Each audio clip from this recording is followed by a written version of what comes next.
Good afternoon, and welcome back to the second day of this staff-led workshop to discuss whether and how the Federal Energy Regulatory Commission could establish a minimum requirement for interregional transfer capability for public utility transmission providers in transmission planning and cost allocation processes. My name is Jessica Cockrell, and I'm from the Commission's Office of Energy Policy and Innovation. Before we begin, I will outline some logistics for this virtual workshop. Today, we will start the workshop with panel 3, discussing the process for establishing potential interregional transfer capability requirements. After a break later this afternoon, we will conclude with our fourth and final panel discussion, meeting the goal of increased interregional transfer capability. We will conclude the workshop at 5 p.m. Eastern Time. This workshop is being webcast, transcribed, and recorded for future viewing. Although this is a staff-led workshop, FERC commissioners may attend and ask questions during the workshop. The views staff may express at this workshop are those of individual staff members and do not necessarily represent the views of the commission or of individual commissioners. I would also like to remind all participants to refrain from discussing the specific details of pending contested proceedings listed on the supplemental notice issued November 18th, 2022, and to refrain from any discussion of other pending contested proceedings. If anyone engages in these kinds of discussions, my colleagues Moon Athwal and Gonzalo Rodriguez from the Office of the General Counsel will interrupt the discussion to ask the speaker to avoid that topic.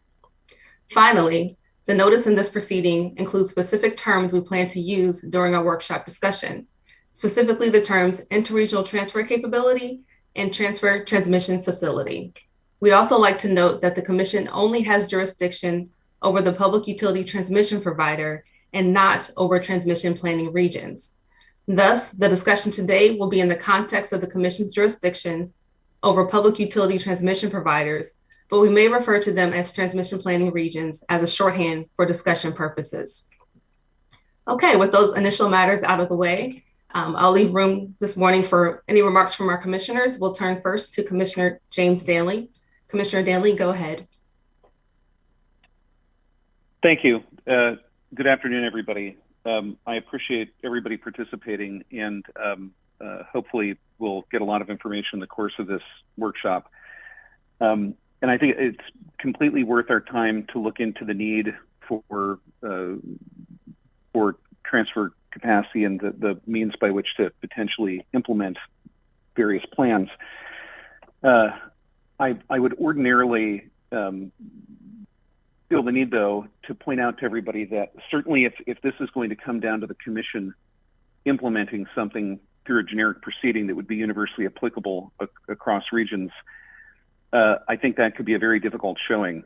Our authorities are limited to the powers that the statute confers, and in order to employ Section 206, even on a generic basis, we have to make the first showing and the first step that the rates on file are not just and reasonable. And so to make such a finding universally would be somewhat difficult, especially if there are asymmetries in the need for the transfer capacity. I think that would be very hard. So with that legal constraint in mind, what my encouragement is to everybody in the entire the entire industry is that based upon what we learned today and your thinking individually on the matter, what I would encourage people to do, to the extent to which they want to ensure that they are able to achieve the objectives they have in mind, is to file Section 205s, which we will gladly entertain at the Commission. Other than that, I just want to say thank you to everybody who's participating. I appreciate the amount of time and effort that goes into these workshops and tech conferences. That's all I have. Thank you. Thank you, Commissioner Danley. I guess I'll see if any other commissioners have opening remarks. Commissioner Clements, did you have any opening remarks? Thanks, Jessica. And thank you from me as well to all of our participants today. I appreciate Commissioner Danley's legal caution. And I think what I took away from yesterday's conversation was that there is, at least in some regions, at the edges of some regions, a need for increased interregional transfer capability relative to just and reasonable rates. And there was a call for flexibility around what that means. To me, I wonder, there was also an idea that these existing processes should be able to handle the need for that increased capability. Those existing processes haven't produced results relative to that need. And so I'm wondering what we're left with that reality. So I hope today's panelists will speak to whether or not existing processes are sufficient, if improvements could be made to them, and then to also get specific relative, appreciating that in some regions there may be sufficient interregional transfer capability that wouldn't satisfy our statutory requirements. In those regions where that's not the case, as was demonstrated, I think in the presentations yesterday, what is the specific methodology that we should be, you hope we will be thinking about as a commission relative to any sort of minimum interregional transfer capability requirement. So with that, thank you very much. Thank you, Commissioner Clements. Looks like we have Christie on the line. Commissioner Christie, do you have any opening comments today? Just to reiterate, thank you to all the panelists for all the work you did and the time you're taking to be part of this. It's very educational and very informative and very interesting. And also, thanks again to staff, but I'll be listening again today. Thank you. Thank you, Commissioner Christie. And Commissioner Phillips, would you have any opening remarks today?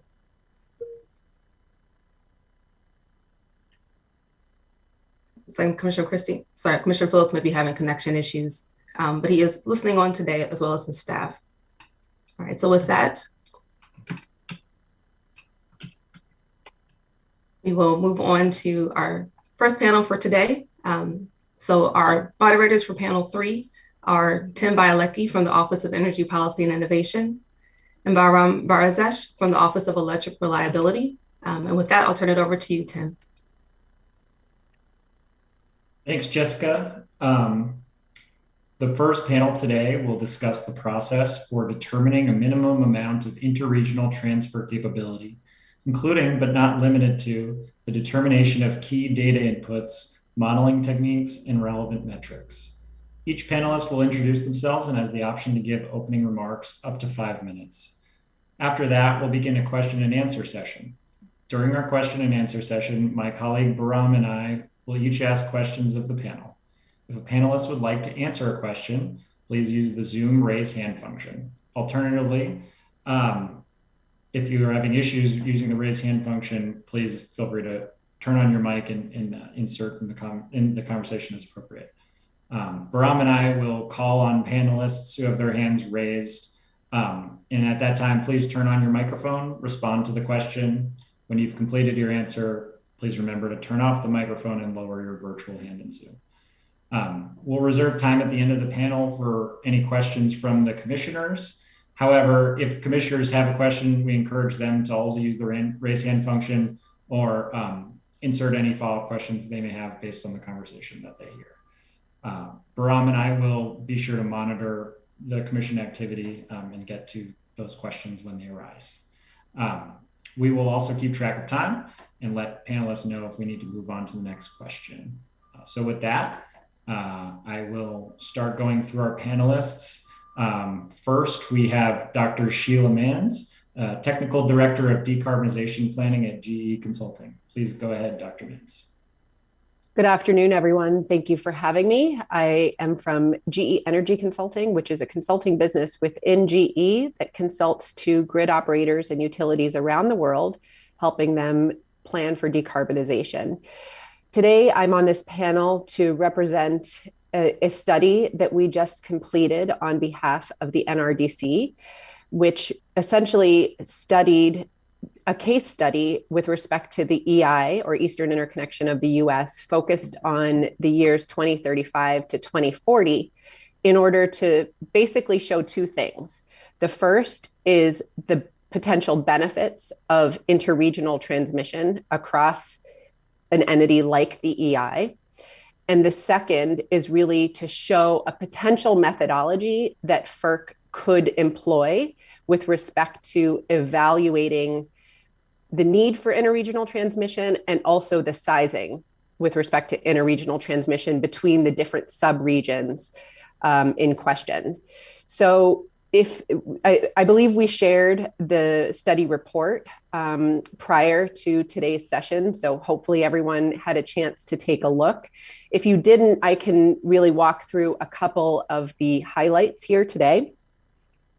So essentially what we were doing was showing a methodology and showing the actual benefits related to 3 areas of benefit. The first one is resiliency. So what we showed that through greater interregional transmission, and we used the Eastern Interconnection, the year 2035, as a case study to show an example at work. We showed that through an example polar vortex and an example heat wave, increased interregional transmission was able to keep the lights on across congested areas of the East Coast, namely Washington, D.C., New York, parts of Boston. By having greater interregional transmission, when the lights would have gone out, they stayed on due to increased imports. Not only did that help keep the lights on, but it helped save about $2 billion of loss of load costs. So that's really the first bucket of value that we illustrated in this study. The second area of value is related to affordability. So by having increased interregional transmission, areas of the EI that have expensive power, in our study, we showed an example of that would be the Southeast, where the cost of delivered gas is much higher than, say, in PJM and MISO. We showed benefits of about $3 to $4 billion a year of lower production cost. And we also showed about $2 billion of capacity cost savings by sharing capacity across a bigger footprint than for each subregion to have its own. We also showed that there's value to stability, given that we're increasingly moving towards a diversified system that's relying on both synchronous machines and inverter-based resources. Having greater interregional ties between the regions really strengthens the grid from a physics perspective. And if you look at some of the NERC reliability reports recently coming out of Texas and California, that's increasingly been an issue. So that's really related to the benefits. And we showed that by adding about 90 gigawatts of total interregional transmission, it resulted in about $12 billion of net benefits. So that was really the benefit side of the equation. But in terms of the methodology, what we really did was we showed a methodology that FERC could use. The methodology relies on unconstraining interregional transmission ties in order to see what power flows want to flow based on economics and based on keeping the lights on. And we showed an example of how to size those interregional transfers based on this unconstraining methodology. More importantly, we showed a methodology that requires data and models that are in existence today by each of the regions that are already planning for transmission and generation within their regions. And really what would be new here is the coordination between these entities. So that coordination is what would allow for those benefits. And in terms of how to do that, some examples would be relying on interregional entities today, like EIPC, EREG, MMWG. FERC doesn't necessarily have to do those studies themselves, but can rely on the folks that have been doing studies all along. So with that, I'll turn it over to my next panelist. Thank you. Thank you, Dr. Mans. Next, we will move to Guanto Chatterjee, Vice President of System Planning at Eversource Energy. Please go ahead. Good afternoon. So New England is about a 120 terawatt hour system with a peak demand of about 25 gigawatts. And about 50% of that generation today comes from gas generation. Any given winter, we hover between 20 BCF to about 43 BCF of LNG. And this past winter, we burned about 80 million gallons of fuel oil. We remain at a heightened risk of running out of fuel oil during winter peak. So I'll focus my opening remarks on how to tie resource adequacy with transmission planning. Today, two different processes that are not commingled. So first on the supply and demand picture in New England, on the supply side, as I mentioned, we are about 50% gas generation in New England, and E4Ds of gas generation hover between 4 to 5%. And we are projected to, by 2040, go to over 50% of nameplate of solar and offshore wind. And if CAISO and MISO studies are any indication, ELCC values of solar would hover in single digits. And offshore wind ELCCs, while they'll be higher than onshore wind, which hover between 14 to 15%, will be still well below their nameplate capacity. On the demand side, we're projected to go from a 25 gigawatt system in 2040 to 43 gigawatts winter peaking, and about 32 gigawatts winter peaking summer peak demand. That's a 28% increase in demand. So just to recap, significant erosion of supply contribution while significant increase in electric demand in the same forecast period of 2040 year. So as I mentioned before, we're burning LNG, which typically trades at a significant premium to Henry Hub, and we're burning kerosene and diesel generation during winter peak months. So production cost savings of transmission is without question. So it's really a question of what is the reliability requirement? And that's my main focus here today. There is an existing NERC LTRA process today that runs a 1 day in 10 loss of load expectation study, and they hold the PRMR constant for the next 10 years. Within that same framework, if you expand that framework to make sure that ELCC values of future resource mix are used with the future projected demand to run a full 1 day in 10 loss of load expectation and determine what the future PRMR, planning reserve margin requirement, should be, and compare that with the future planning reserve margin of that future resource mix, i.e. the unforced capacity given the intermittent generation increase. If regions within the 10-year period are found to have PRMRs that exceed their PRM, that difference could be held as establishing the minimum reliability requirement for interregional transfer capability. And I think just by design, transmission that will actually get built would be in higher capacity than the transfer capability, FCITC minimum requirement. And that's okay because that incremental transfer facilitated by that transmission design, economic value of that can also be quantified in reduction in PRMR, in reduction in losses, in production cost savings, and of course in New England, it's applicable reduction in curtailment of renewable generation as well. So all of that can be quantified in the new BCA framework to establish a new transmission planning standard for transfer capability and increase in all regions. I'll conclude my opening remarks there. Thank you. Thank you so much. Very interesting regional perspective, and I'm sure we'll dig into some of those topics a little bit more on this panel. Next, we have David Souter, Executive Director of System Planning at PJM and Vice President of the Eastern Interconnection Planning Collaborative Technical Committee. Please go ahead. Hello, my name is Dave Souter. I am currently the Executive Director of System Planning at PJM and the Technical Committee Vice Chair of the Eastern Interconnection Planning Collaborative, or EIPC for short. It is in the EIPC role in which I am speaking today. The EIPC is a technical organization which was formed in 2009 by NERC registered planning coordinators in the Eastern Interconnection to perform coordinated interconnection-wide transmission analysis.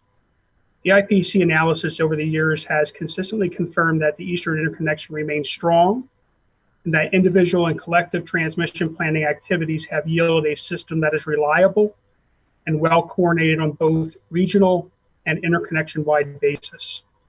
Nevertheless, looking forward, we recognize that the grid is being challenged in new ways as the profile of generation fleet, customer demands, and the impacts of weather and other extreme conditions are changing.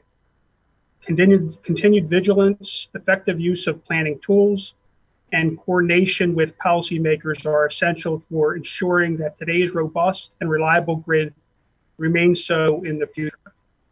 The goal of minimum interregional transfer criteria would be to develop a metric and methodology that would help inform planners to address reliability concerns where there is a widespread impact within the interconnection of extreme event, such as weather, cyber and/or physical events that threaten the system reliability. The EIPC can assist in the development of metrics and a methodology offering the following three-step approach. Step one, metric development. This would include working with the industry, the United States Department of Energy, national laboratories and technology centers, and the National Oceanic and Atmospheric Administration to help develop a metric to quantify the necessary interregional transfer capability for extreme events covering a wide area. The metric development effort will identify extreme weather patterns and their impact on load, generation, and transmission performance. Step two, scenario analysis. This would include working with the national labs and NOAA experts to develop probable extreme weather patterns in order to establish potential sourcing combinations for analysis, develop a future Eastern Interconnection base case that reflects changing resource mix, and perform analysis to assess transmission adequacy. Step three, results validation.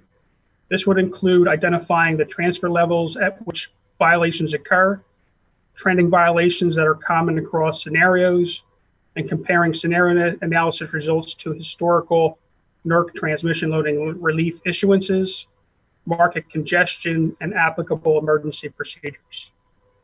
Ultimately, the minimum interregional transfer criteria effort could result in a transmission driver used by planners across the country to develop the necessary transmission reinforcements needed to maintain the appropriate level of interregional transfer capability. In order to effectively achieve a common goal, the EIPC believes in certain guiding principles.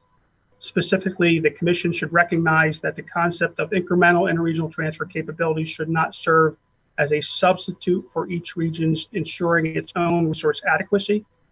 The Commission should also recognize the value of consistent analytics and metrics across interconnection while at the same time respecting regional differences. The Commission action should recognize a longstanding history of mutual support and not add any regulatory or compliance requirements to a process that works well to support reliability across regions. The EIPC believes it is important that the Commission indicate support for the three-step approach and use its convening authority to bring forward the appropriate parties to work on this effort. Thank you again for the opportunity to participate in this workshop. The IPC stands ready to work with the Commission and stakeholders on this endeavor and looks forward to the Commission guidance and support going forward. Thank you. Thank you, David. And next up, we have Michael Goggin, Vice President at Grid Strategies, LLC, who's speaking on this panel on behalf of the American Clean Power Association. Thank you. My name is Michael Goggin. I'm a Vice President at Grid Strategies. We're a consulting firm working for consumers, states, grid operators, and clean energy and technology companies and associations. As was mentioned, today I'm speaking on behalf of the American Clean Power Association, though my comments don't necessarily reflect the views of all of their members. A minimum interregional transfer capacity requirement should be based at least in part on the resource adequacy benefit that transmission provides by accessing geographic diversity in load, renewable output, and correlated conventional generator outages among balancing authorities, or BAs. FERC should require each region to either analyze those diversity benefits and calculate the amount of interregional transfer capacity required to realize those benefits, or B, adopt a FERC-established default minimum requirement for the megawatts of total transfer capacity to neighboring BAs, ideally as a percent of the that BA's peak load, such, for example, 20% of that peak load. We've done analysis comparing the standalone versus the regionally aggregated hourly demand and renewable generation variability for balancing authorities, and it shows a large reduction in peak capacity needs from aggregating these diverse loads and renewable resources. The results are in the table in my written statement, but to quickly summarize, we found dozens of gigawatts of savings in peak capacity needs, which would equate to tens of billions of dollars in savings from reduced need for generating capacity from regional aggregation. We found that this net load diversity was about 14% of peak load in the Western Interconnect and about 5% in the Eastern Interconnect. It makes sense that the West sees higher diversity benefits today because it has more load diversity between winter peaking and summer peaking systems, and also because you've got geographic diversity between solar-heavy systems in the Southwest and wind-heavy utilities elsewhere. As a result, we expect that the East, as it increases its solar penetration in some regions, and also as we electrify heating, causing more winter peaking utilities, that the net benefits would similarly increase in the East. Notably, this analysis does not account for how transmission captures the reduction and allows a reduction in correlated outages of conventional generators across larger areas due to the same diversity in weather and climate. The hourly NERC data needed to do this is not public. However, transmission planners have access to this data. We have some sense of the magnitude of these from recent events. In Winter Storm Uri, 40% of the generating fleet in ERCOT and MISO South experienced concurrent outages, while the generating fleet in regions to the east was largely unaffected, allowing them to export large amounts to those areas. A similar cold snap also affected the South Central region in 2018, causing a 27% forced outage rate, whereas neighboring CERC only saw a 6% outage rate, so about a 20 percentage point benefit between those two areas. In the 2014 polar vortex event, we saw correlated outages reaching 22% in PJM, and we've seen other similar events in other regions. It appears that there may be a slightly lower correlated outage rate in the Western U.S., according to results of analysis that's cited in my statement that was published in the journal Applied Energy, and shows that the Western Interconnect seems to have a lower rate of these outages. However, that may be an artifact that the study looked at the NERC regional entity level, and WEC, being a geographically much larger region than the regional entities in the East, already captures, looking at that level, it captures the geographic diversity or some of the geographic diversity in these correlated outages. And we do know that there are correlated outages in parts of the West. For example, in 2011, there were rolling blackouts in wide parts of the Southwest due to a cold snap that caused correlated outages of generators and also fuel supply interruptions of gas.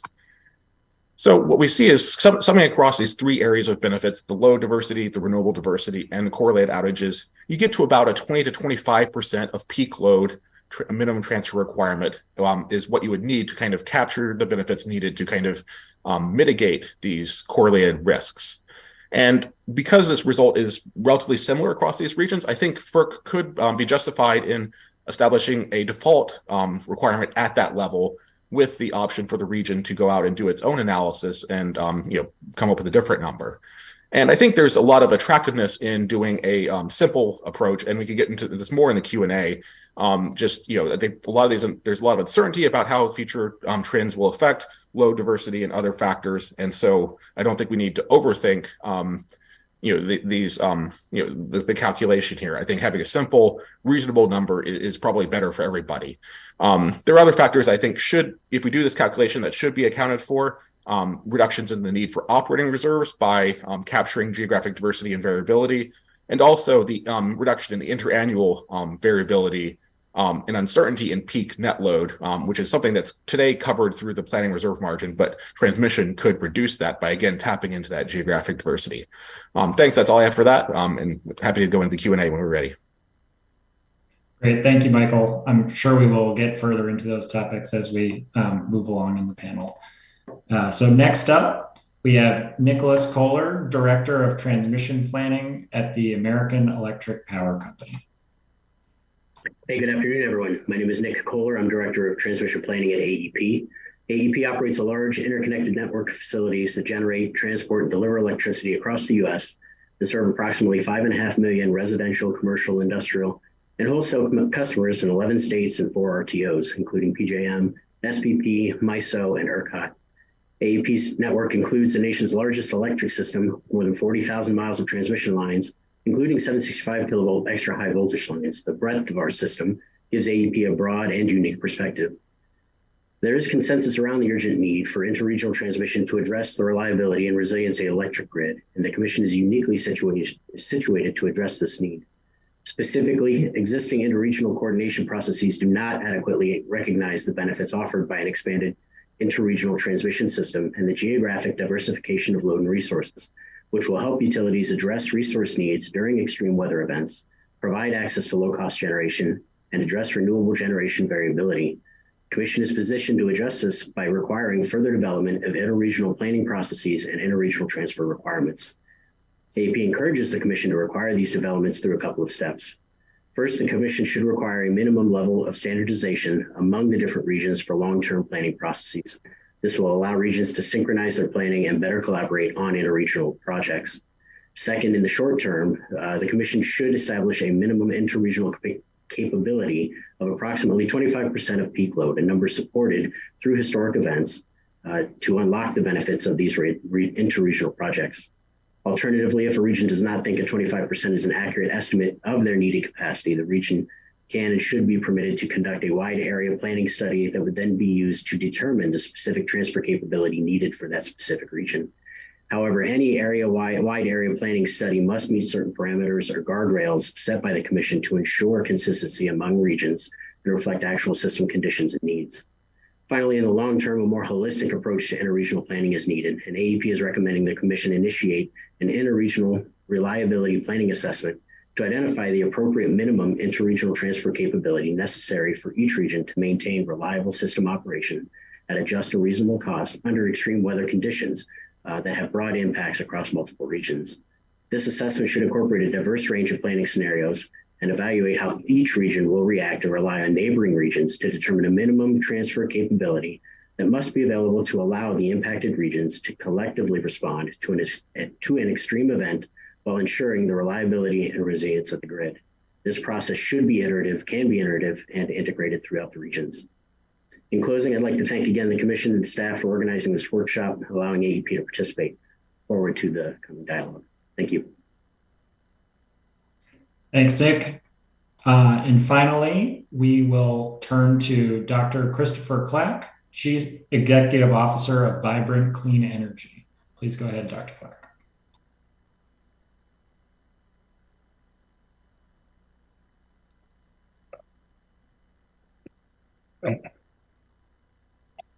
Hi, thank you, everyone. I'm Dr. Christopher Clack, the Chief Executive of Vibrant Clean Energy. We are a modeling, data, and software company focusing on transitioning the United States and abroad to a clean energy economy at a reasonable pace and cost. Our method for achieving that is to create vast amounts of data, primarily weather data, along with the associated variables for the power system, and incorporate those in our planning and production cost models to analyze the impacts of the system to achieve reduced greenhouse gas emissions by 2050 or sooner.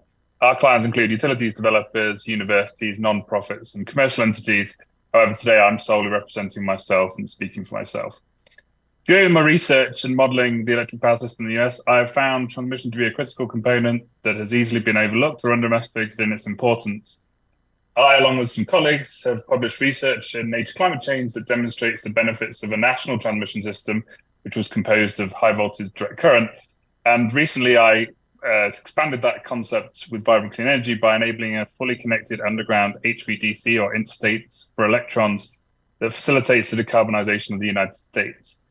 This interstate of electrons reduces the cost enormously and increases the greenhouse gas potential. In my comments, I show the HVDC underlay, and it is effective because it combines the benefits of increasing demand diversity or lowering the coincident peak, reduces the total generation capacity, which is generation diversity, reduces volatility of the renewable resources across the footprint, which is geographic diversity, and reduces correlated generator outages, which is driven by weather correlations. These benefits are critical, in my opinion, to include in the construction of a minimum interregional transfer capability. Therefore, the MITC should be based upon a maximum or a combination of metrics within a set footprint, and these metrics should be computed within each footprint individually, which sets the total transfer for that footprint, and then they should consider the benefits of the neighboring footprints and how those transfer capabilities can reduce the summation of reduce the summation of the risks across those combined footprints. This allows a nesting behavior on the footprints, which allows for establishing the benefits of the transfer capabilities. It is well established in atmospheric science that the Rossby radius deformation drives highly correlated weather events, more commonly known as the synoptic scales. For the United States, this fundamental or characteristic length scale is approximately 1,000 kilometers or 325 miles. And what we can see when this happens is if we look at hypothetical wind sites across the entire United States, for the first 625 miles, the correlation between the sites drops from 100% down to 15%. Whereas if you go out to another 2,500 miles, the correlation only drops by another 10%. These atmospheric interactions that drive the correlation in wind output will also drive the output in temperature, solar radiance, precipitation, and other system drivers. Therefore, the United States should enable a transmission system that will be able to move electricity beyond the 625-mile footprint at such capacity that would eliminate the majority of the risk of correlated events. It is becoming increasingly important as we move to a more electrified economy, because more and more of the economy is becoming dependent upon the electricity grid as well as variable resources as we move forward. From work that I've carried out in the past over numerous simulations and assumptions about demand, electrification, generation mix, the minimum interregional transfer capacity at a state level has been tending towards 7 to 8% of peak demand in each region. However, this has high variability between each of the regions, and this is predicated on a national orchestrated effort for transfer capability from coast to coast. To produce an MITC that is able to evolve and adapt with the changes of the grid over the next few decades, then the metrics of construction must include demand, ramps, correlated outages, volatilities of renewables, extreme weather, and generation capacity and mix. On consideration, I suggest that there is a possible formulation, which is in my written notes, that the utilities, RTOs, and transmission developers will have access to data to create. This is just one type of formulation that can be used. And what we are trying to do with this formulation is to bring in the volatility of demand through the standard deviation or multiple standard deviations of variability over the mean, the planning reserve margins, as well as the ramps. We also look at the thermal outages, the temperature correlations of those thermal outages, and then the variable generation outages and volatility.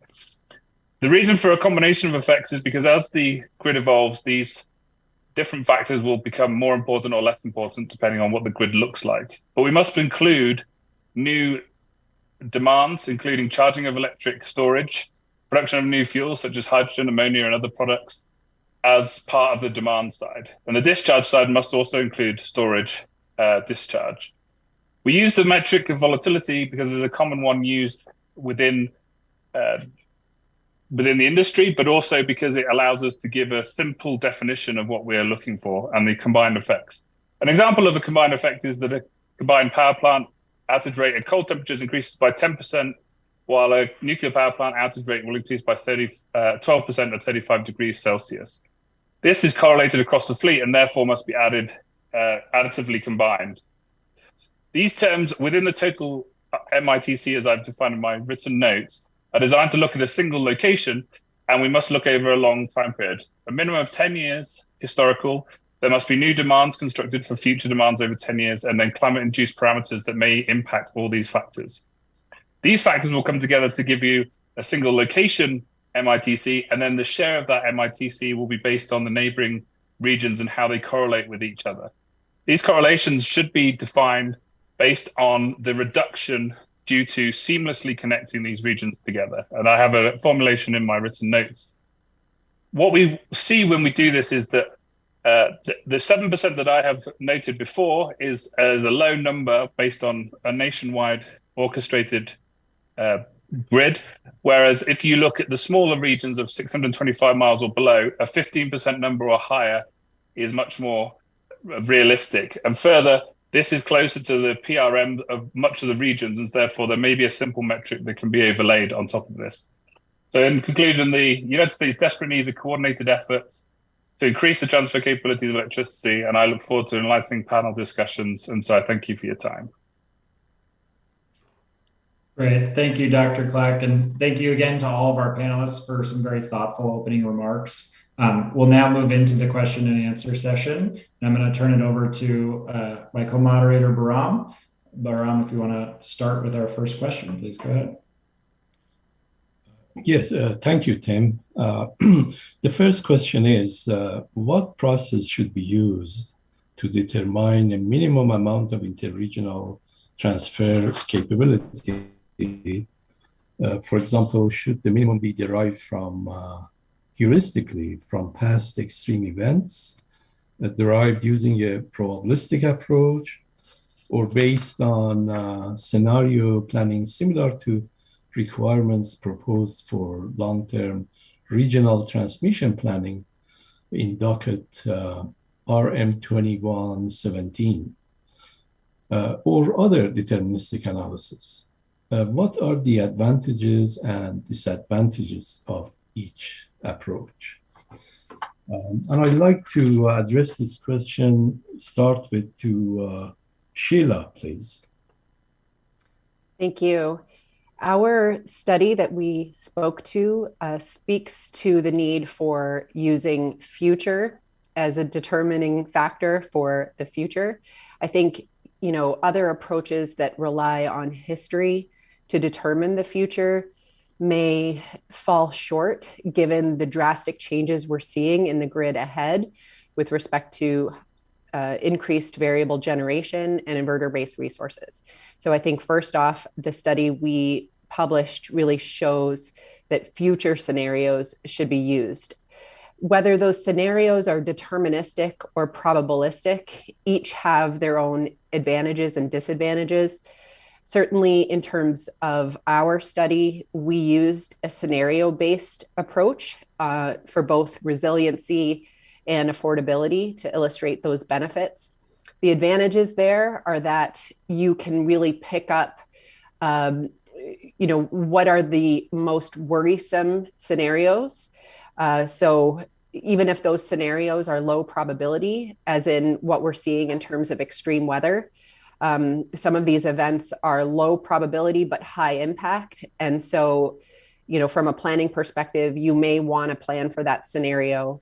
And that scenario may not have enough weight if it's in a probabilistic approach. But we also do show that probabilistic might have its advantages as well. Thank you, Sheila. I think there might be a hands up. I'm trying to see who that is. I think it is Mike who has his hand up. Is that right, Mike?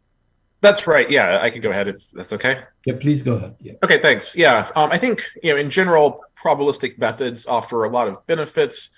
They're better at incorporating uncertainty, accounting for correlations, and measuring reliability risks in a way that translates to the reliability metrics, at least the ones we use today. But that said, I think there are serious pitfalls with both probabilistic and scenario-based methods, and that's why I think there's a lot of value in the commission heavily pushing towards a default value. Under either probabilistic or scenario-based methods, there's inherent intractable uncertainty about a variety of factors, the future generation mix, future load patterns, the gas pipeline system. There's also, as we were talking about yesterday, there's all kinds of neighbor issues and network issues that make it extremely complex to kind of determine this optimal need across a large part of the grid. And we're never going to, some of that uncertainty, you can look out, 10 years to get a sense of it, but, transmission is a very long lead time and very long-lived asset. And, trying to get that number exactly right, we're just never going to do that. And so I think there's a lot of value in keeping it simple, not overthinking this. And part of that is also because, there's a lot of entrenched interests here, and you can see a transmission owner that has affiliate generation or financial transmission rights or some other self-interest that they may not want to build transmission. And so we need to, as much as possible, prevent against loopholes and putting these assumptions, these calculations under either scenario-based or probabilistic are highly sensitive to the input assumptions. And so to the extent we can not have the results dependent on that analysis, I think that's better. Now that said, I think there should be the option for a region to go out and do that. And, I think several of us have laid out, kind of the general methodological approaches, and you should, account for future changes in the generation mix and future, load patterns and those things. I think if you are going to have a region come up with its own number, there needs to be a strong, process in place where it becomes a proceeding at FERC, and basically, interveners and others can, look at the inputs and the methodology and make sure that keep basically the planning honest. And I think again, there's a lot of value in keeping this simple, going with the default. As a technical consultant, maybe it'd be better for my business to have lots of these calculations and contested proceedings, but it's probably not better for ratepayers. So let's keep it simple, get it about right, as opposed to having a very litigated, expensive, complicated process that probably actually gets you a worse answer and takes a lot more time. Thank you, Mike. I see Dingato and David, their hands up. We'll go next to Dingato, please. Yeah, thank you. I'll be very candid. I think our industry maybe suffers a little bit from sort of analysis paralysis. I think sometimes it's good to get grounded on actual operations. January 11th of this past year, we were importing about 1,200 megawatts on one of our ties and 1,500 megawatts on the other ties from New York. And accounting for all of that, we had a surplus of about 1,200 megawatts. And as the day progressed, we lost one of the poles of the bidirectional HVDC. And we hit constraints in New York on our New York ties. So to say that our resource adequacy challenges are upon us, I think would be an understatement. So again, I don't disagree with some of the points brought up before, especially Dr. Mann's, that scenario-based planning is good. But I think, a combination of scenario-based planning and probabilistic planning are really good approaches to be able to understand what that minimum requirement would be. So I'll expand again what I said in my initial remarks. The probabilistic approach is already well established. There is an ELCC approach that determines the effective load carrying capability of any intermittent generation using a probabilistic Monte Carlo simulation. That data has shown in MISO over the years, over 10 years of history, that the wind ELCC values have stabilized and solar ELCC values are also stabilizing. And so with more data, you will tend to mature where your ELCC values settle out to be. And that ELCC value is really important because that ELCC value then goes into the 1 day in 10 loss of load expectation study with the future demand and the future load forecast uncertainty tied to that future demand and the future generation mix and corresponding ELCC values. It isn't very difficult to then establish what your future 10-year out planning reserve margin requirement ought to be. And then using the unforced capacity of that future generation mix, it isn't that hard to establish what your future PRM would be. And that's just looking out 10 years. You could, in theory, expand that to 20 years, given that transmission takes a long time to construct. But even within the 10-year horizon, just taking a difference between that PRMR and PRM should be very easy to establish that minimum reliability requirement. And that's just the first step, right? Because if this industry sort of moves to that scenario-based planning for minimum transfer capability, I fear that it would lead to that analysis paralysis. If one of that scenario is reliability, and I'll be very candid what I mean by reliability, lights out. If you are in a situation within 10 years where you project to not be able to serve your 1 day in 10 loss of load expectation, that's a reliability requirement. There's economic values of different scenarios. All of that should be considered for additional value add of the transmission design. But I think it's secondary, given where we are in New England. So I'll pause there. Thank you. Thank you, Dingato. Next, we'll move to Dave and followed by Chris, who has his hand up as well. Go ahead. Thank you. Thank you. Yeah, just a few items here. I certainly believe that scenario planning would be the correct approach. Certainly, some of the variables are going to be deterministic. Some of the input variables will be more of a probabilistic in nature, such as, what's the impact of an extreme weather event? We would need to try to define that. And I also believe that past events do not necessarily are a good indication of what future conditions will be. I think we should review them, we should consider them, and they may be allow for the appropriate checks or verifications to determine potential weak spots of the system. One concern I do have about keeping it simple. Yesterday we heard a interregional transfer criteria of 15%. Today we're hearing 20 or 25%. I do believe there has to be some kind of analytics behind it to justify what that percentage is. Thank you. Thank you, David. We'll move to Christopher next. Thank you. Yeah, I believe that there should be a combination of factors that I mentioned in my comments. The historical should always be a fallback. We have that data. It's been analyzed extensively, and it will grow with the growing metrics.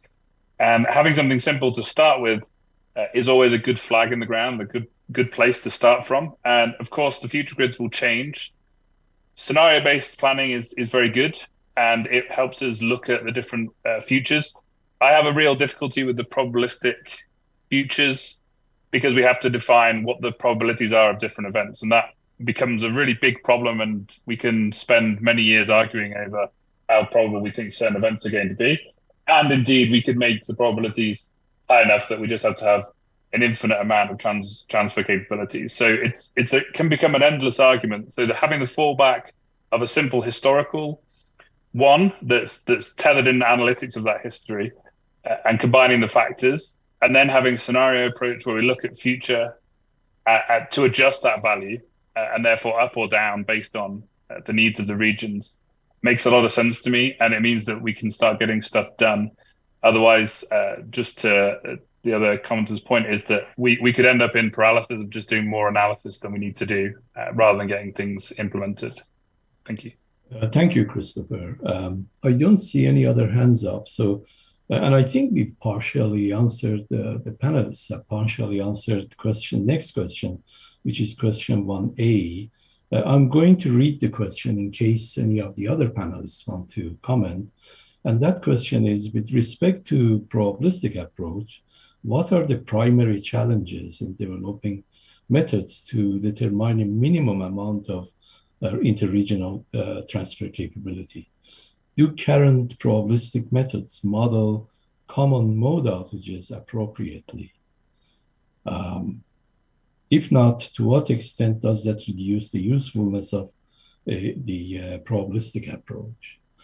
Do any of the commenters have anything to add beyond the comments that were made? Guanto, I see your hand up. Yeah, so you could look at transmission corridors and tie it to future climate change, and look at, especially in winter storms in New England, it has sort of very, very unique and uniform sort of impacts on the path that storms take, and even during hurricane events.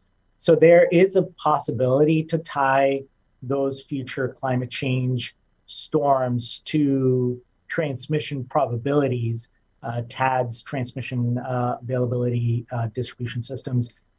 So possible to look at transmission corridor failures and tie that to being able to increase import capability into regions. But I feel like that is a bit distant from where the science is today, and being able to translate that science to very articulate increases in FCITC, I think would be very difficult. But resource probabilities, outages thereof, for fossil fuel generation and even for new intermittent generation, that's a well-established probabilistic framework. And it's well-established, so well-established that NERC uses that approach. What is not well-established is that different regions have their own different approaches to calculating ELCC values. And again, if MISO studies are any indication, onshore wind was new in MISO about 20 years ago. It's not anymore. And those probabilities had sort of fluctuated between 10% and 20% over the past 20 years. But that's the range of VLCC fluctuations. In the grand scheme of things, it's now stabilized at about 14, 15%. The same could be true for solar as well. And the same could be true for offshore wind as well. Thank you, Dingo. I might have missed Nick's raised hand. Nick, did you have any comments or responses to the question? Just on the previous question, right? And thanks for the opportunity again. Talking a little bit about the short-term versus long-term approach and establishing what that minimum import capability floor may be, right? I think we can still learn from the history we've seen, in the 2018 and 2020 events that we've seen, up to 2025, in some areas up to 40% loss of generation of what that peak load is, and using that as a potential floor to establish at least a short-term type of import capability requirement while we continue to do, analysis. To the other speakers' points, we don't want to get into analysis by paralysis by any means. But being able to use what we've learned from the past and where those historic flows have gone and what's happened due to extreme weather in the past, we can use that as kind of an initial floor to look at what those import capabilities may be while we continue to refine or while we continue to establish, a probabilistic or a future look at scenario planning when we get into what we think these weather patterns or extreme events might be going into the future as well. That was all. Thank you. Thank you, Nick. I don't see any other hands raised, so I'm going to move to the next question, which is with respect to scenario planning to determine a minimum amount of interregional transfer capability. What guidelines, if any, are necessary to ensure that such scenario planning adequately assesses the need for and value of increased interregional transfer capability? Are certain type of scenarios particularly important to assess the need for and value? Should scenario planning account for a wide area event and correlated outages? And if so, how? I see Christopher's hand up. We'll go to Christopher first. Thank you. Yeah, I think the key that I tried to point out is this Rossby radius of deformation or synoptic scale, where things are going to be very, very correlated if you're less than 625 miles away from the other generators or other loads. And so if you're going to do planning, even if you're in a small BAA, you need to consider that wide area to be able to understand your needs. And you need to include long-term historical to give you some sort of understanding of what the weather events are like, particularly the extreme events. And then think about the future. So if you are electrifying heating or you're having electric vehicles coming onto your footprint, how do those extreme events then impact your demand and need for additional power, along with the renewables and how they may have a minimum output? We defined a metric called grid stress. And when you look at that, it looks like a very useful metric when you're looking at the MITC, when you're looking over these different planning horizons.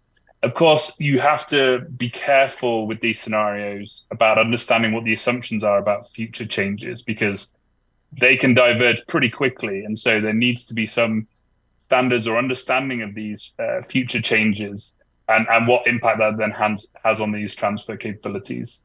Otherwise, if everyone's doing different assumptions and modeling, you'll come up with every number under the sun. And so we need to have that. And that's, again, one of the reasons why I look at history as a tether and long-term history, because I can then apply hypothetical new generation and new loads to historical weather that then show us what the possible futures look like and work from there. So I'll stop there. Thank you.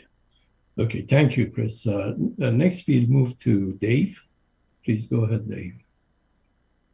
Thank you. Yeah, I think it's going to be key to really understanding and taking some time to develop those metrics and the methodology prior to beginning any of the power flow analysis. We really need to understand what is the impact of extreme weather or events on your input variables. What's the impact on your load, your generation performance, and your transmission performance? And I do believe that when we look at this, the minimum interregional transfer capability, it is more than, just BAs. It's really looking at, 2 or more planning regions, looking at a event that hits more than one area. Thank you. Thank you, David. I have a related question to David, if I may, at this point. In your written statement, you are proposing working with NOAA to develop some of the extreme weather event patterns. Do you see this step to be a one-time effort or an ongoing effort? And if ongoing, what will be the expected frequency of performing this step? Yeah, thank you for that question. I do see it as being critical for the initial effort to really define what is an extreme weather event, to understand what a futuristic weather pattern is, so we can determine what the impacts are as we set up the scenario analysis. Certainly, as we gain more experience with it, there may be the need to have periodic reevaluations or coordination, but I think it's going to be important, at least initially, to kick off the process with the experts in the room, really defining exactly what we're looking to plan for. Thank you. And next, we'll move to Sheila. Go ahead, please. Thank you. I think it's an obvious point, but I just want to reiterate that I think one of the most important ingredients to the scenario planning is really the consideration of policy in driving the future energy mix. Oftentimes when we're working with deregulated constructs, there's a hesitance to, modeling in the effects of policy, but certainly when it comes to decarbonization, that is one of the primary drivers for the changing mix. So in our study, for example, our scenarios took into account many of the state by state policies that are driving a shifting mix. At the same time, it's also super important to make sure that we're looking at it on an area-wide basis, because what happens in Florida, can affect what happens in New England, can affect what happens in MISO. At the same time, our scenarios need to consider hourly dynamics as well, in addition to some of the uncertainties related to the variability in the resources. Thank you. Thank you. Next, we'll move to Nick. Go ahead, Nick.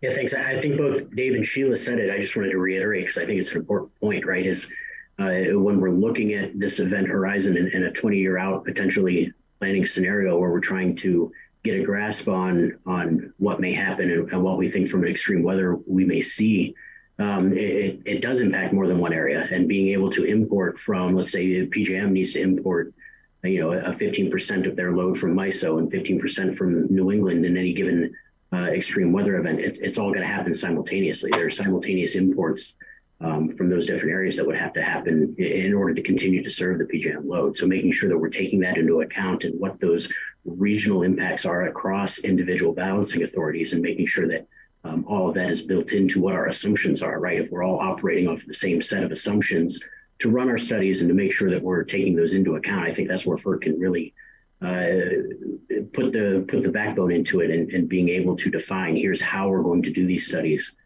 across these different regions, so that it's still a common set of assumptions that we plan to use. Thank you.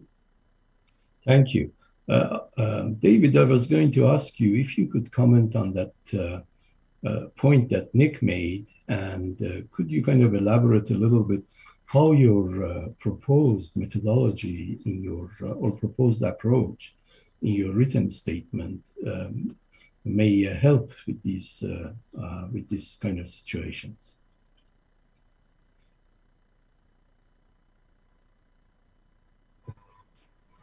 Yeah, so again, I think we propose, a three-step approach. Again, one is to really, it's one, the developing of the metric. So it's really understanding, what is a extreme weather event or an extreme event, and understanding what is the impact to generation performance, load performance, and transmission performance.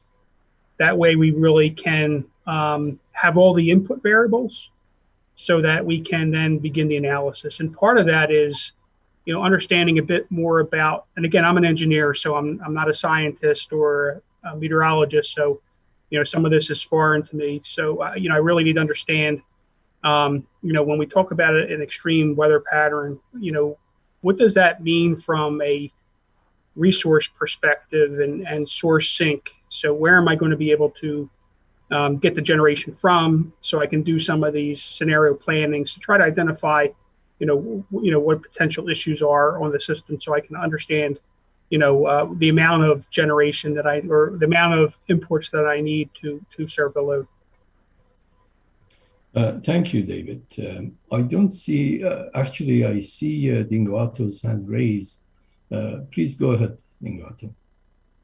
Yeah, thanks. I just wanted to note that at least in New England, we're proceeding, and I believe in New York as well, with a climate vulnerability study that looks at 2030, 2040, 2080 changes in precipitation, changes in wind speeds, changes in high heat days, changes in minimum temperature days.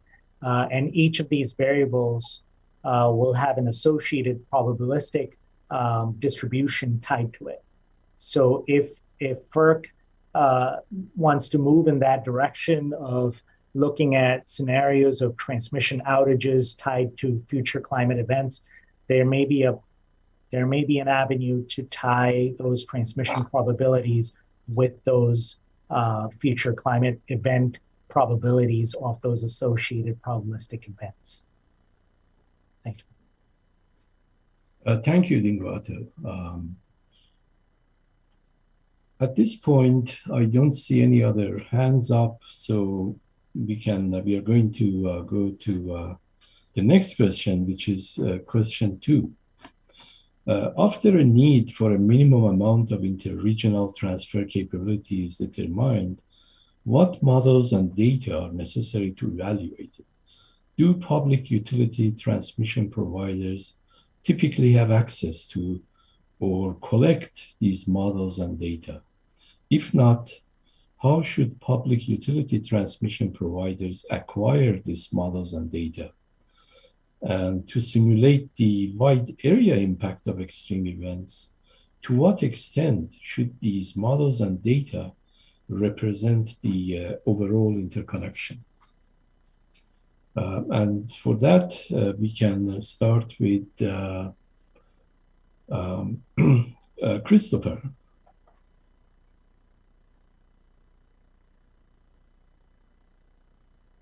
Christopher, you'd like to go ahead? Yeah, sure. Sorry.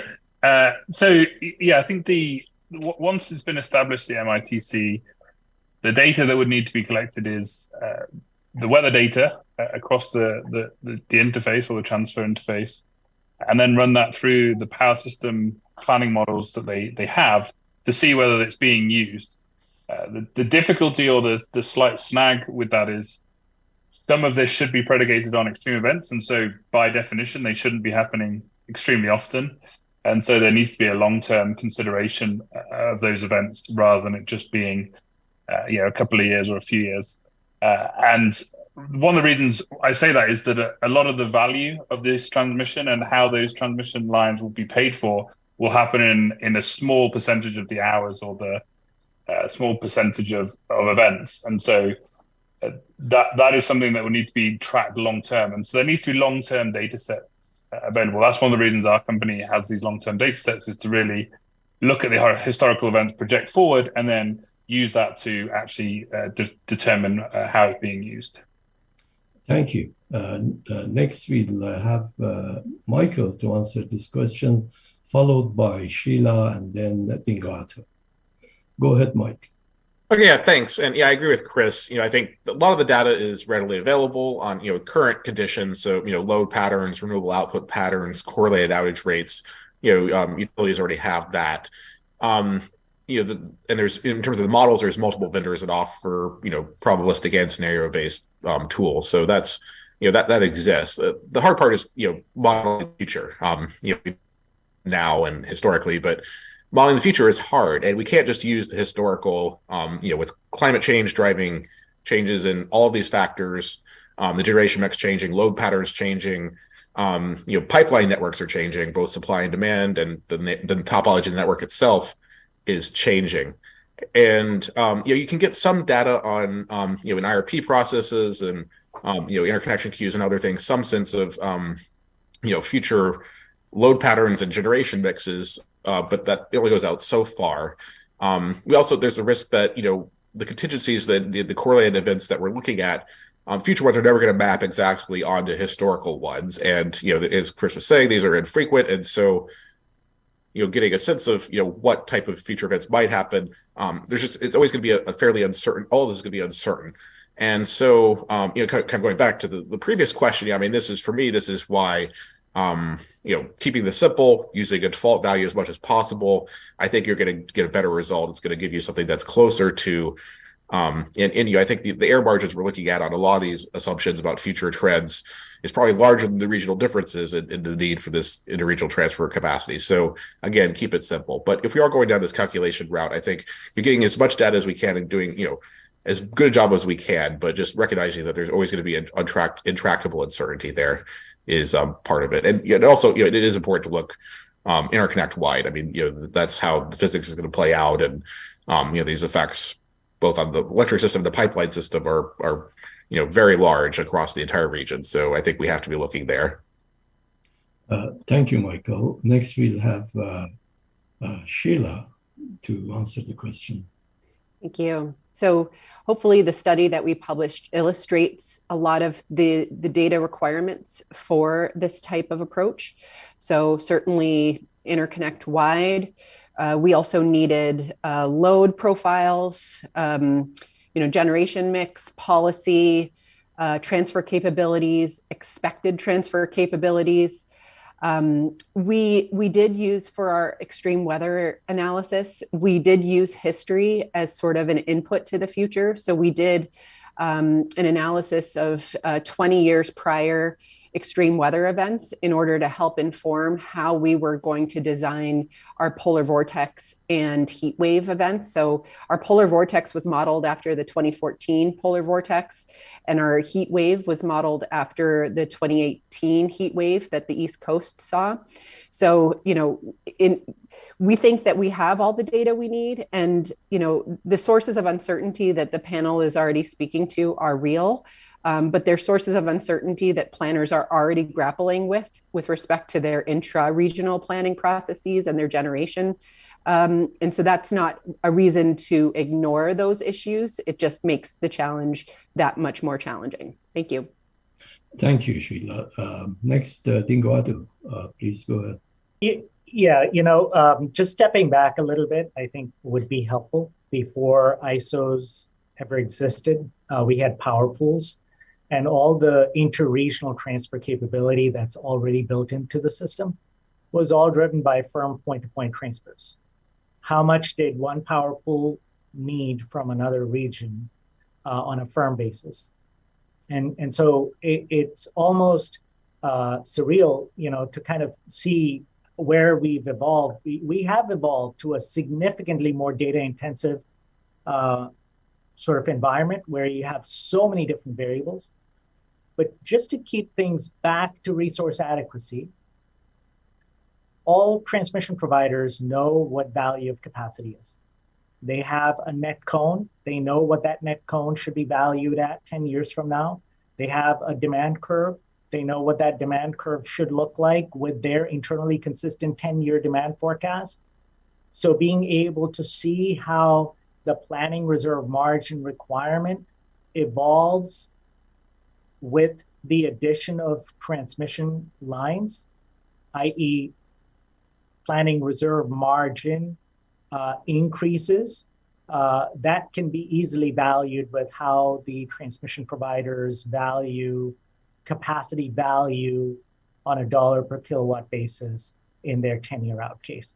Again, there are multiple other values that can be easily quantified with energy market production cost savings, loss savings, and renewable curtailment savings. And again, all of those could be tied to scenario-based planning but fundamental value of transmission, being able to import more power, can be easily tied to capacity value and what the clearing prices are today and what they would be in that future state 10 years out. Thank you, Dingado. At this point, I don't see any hands raised. I have actually a question to the panel related to some of these discussions, and that is what level of modeling consistency and standardization and perhaps synchronization of timing of planning activities between transmission planning regions will become necessary in order to meaningfully apply the common metrics and methodologies if these were developed. And maybe we start this question first addressed to Dave.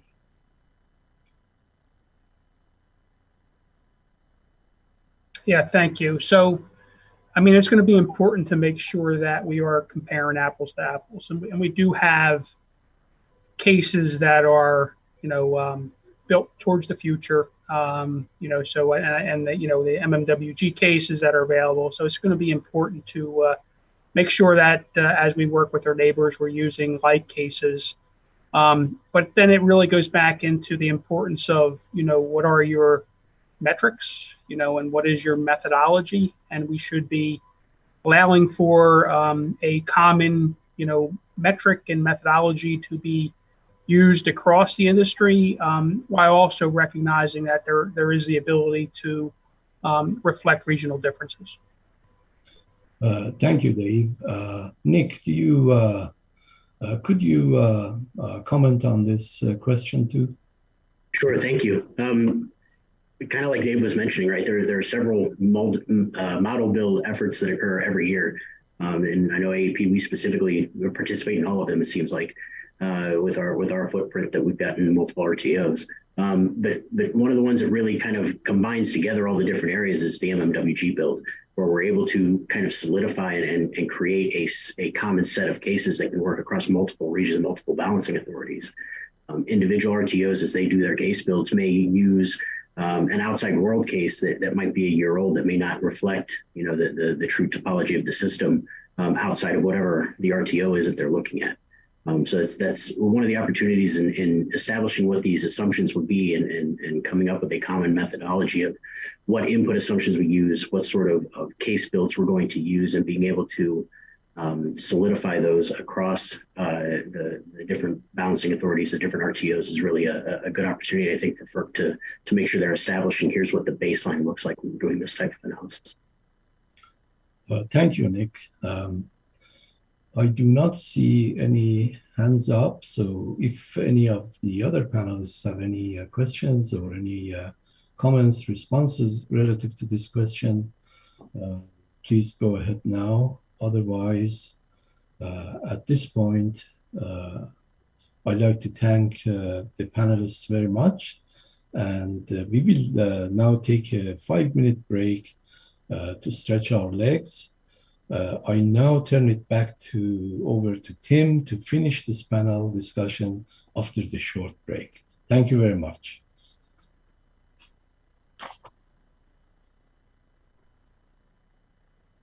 Thanks.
Welcome back, everyone. We're going to dive right into the second half of our question and answer session here for the panelists. So we heard a lot of interesting perspectives in terms of the technical details related to the amount of interregional transfer capability that may be needed. Want to turn a little bit more to kind of the details around implementation now. So what criteria should be used to assess whether public utility transmission providers have sufficient existing transmission facilities to meet or surpass an interregional transfer capability requirement? Is there a benefit to using a specific metric of interregional transfer capability? Potential metrics may include a set amount of electric power, an amount of electric power relative to some electric power characteristic of a transmission planning region, like peak load or the largest single contingency, among others. And just to add a little bit more detail, what we would hope to hear is, I heard in some of the opening statements that some certain panelists had a preference for a minimum, partly due to kind of the ease of implementation. And I'd love to hear, kind of based on these criteria that the commission may establish, also how any of these criteria would overlap with existing planning processes and interregional coordination. So Nick, I believe I heard you in your opening statement that you made some comments to the extent that existing processes may not be sufficient to develop this capability. So I wanted to give you the first opportunity to talk about this question. And then I think we will go to Dr. Mans.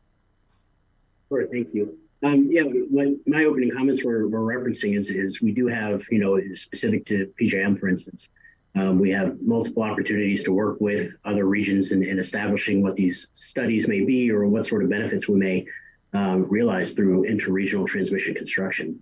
And what we've seen is there's lots of studies, there's lots of analysis that are done around them, but ultimately there aren't a lot of interregional type of projects that end up getting realized or end up getting constructed through that analysis. So the idea behind establishing this minimum floor kind of gives the backbone to the analysis that would be required and the types of benefits that would be realized through these different types of studies between the different regions. So using that, for example, again, right, going back to that 25% of a peak load floor, we're able to look at some historical events where we've seen generation loss at that level in different areas, right? In 2018 in the South Central area, SPP and MISO, TVA, all were seeing almost 22% total of the total capacity installed that got lost. And being able to import that and then constructing transmission to allow and facilitate for that level of import into those areas is really where we're going to see, I think, the biggest benefit of realizing true transmission type of construction projects and bringing those lines online. The LOLE, I know we've talked a little bit around the types of analysis that we required. I know LOLE is looking purely at a generation loss and doesn't really take into account a transmission outage factor that may impact how much capability a different region could import across those lines. So being able to use a modified LOLE, if you will, or an FCITC that would identify the amount of transmission that would be required to truly import power from different regions. Those are the types of analysis we think would be the best to try to identify where these projects would be located, what sort of transmission build that would require, and where ultimately those lines would go. Thanks, Nick. Looks like you've prompted some additional responses. So I think we'll start with Dr. Mann and then go to Guanto and Michael next. Thank you. So you'll see in the study that we presented, we used average power flows between regions as a way to test whether there was sufficient interregional transmission capability. So what we did is we modeled the system under today's transmission constraints, looked at what the average power flows were from pool to pool, and compared that to what the average power flows would want to be if there was unconstrained interregional transmission. We then boiled that into what should the incremental interregional transmission requirement be in order for that unconstrained scenario. And we then translated that into how would you express that as a percentage of peak. And so you'll see in our study that depending on the region, that percentage of peak was anywhere from 0% in the case of NISO to anywhere to about 40% in the northern part of CERC. So that percentage varied by region, depending on how much interregional transmission capability exists today. Thank you. Thank you, Dr. Mintz. Guanto, please go ahead. Yeah, I'll make a very simple case. Imagine there were two bubbles of generation and load, two regions. I'm sorry, my video seems to be, thank you. So imagine there are two bubbles and each bubble has 100 gigawatt of demand and each bubble has a 115% reserve margin. So each of those two regions has 115 gigawatts of generation. One, let's say, very, very low E4D gas generation, and one almost fully intermittent generation. I think intuitively, you could step back easily and see that region 2 will require significantly more import capability as a percent of demand than region 1, right? And this is where Nick really hit the nail on the head. If you tie in the LOLE study that effectively establishes the PRMR and the PRN, and you tie that to a transmission outage that you know based on past historic data, you can easily establish the FCIPC minimum requirement, accounting for both generation outages and transmission outages. Great, thank you very much.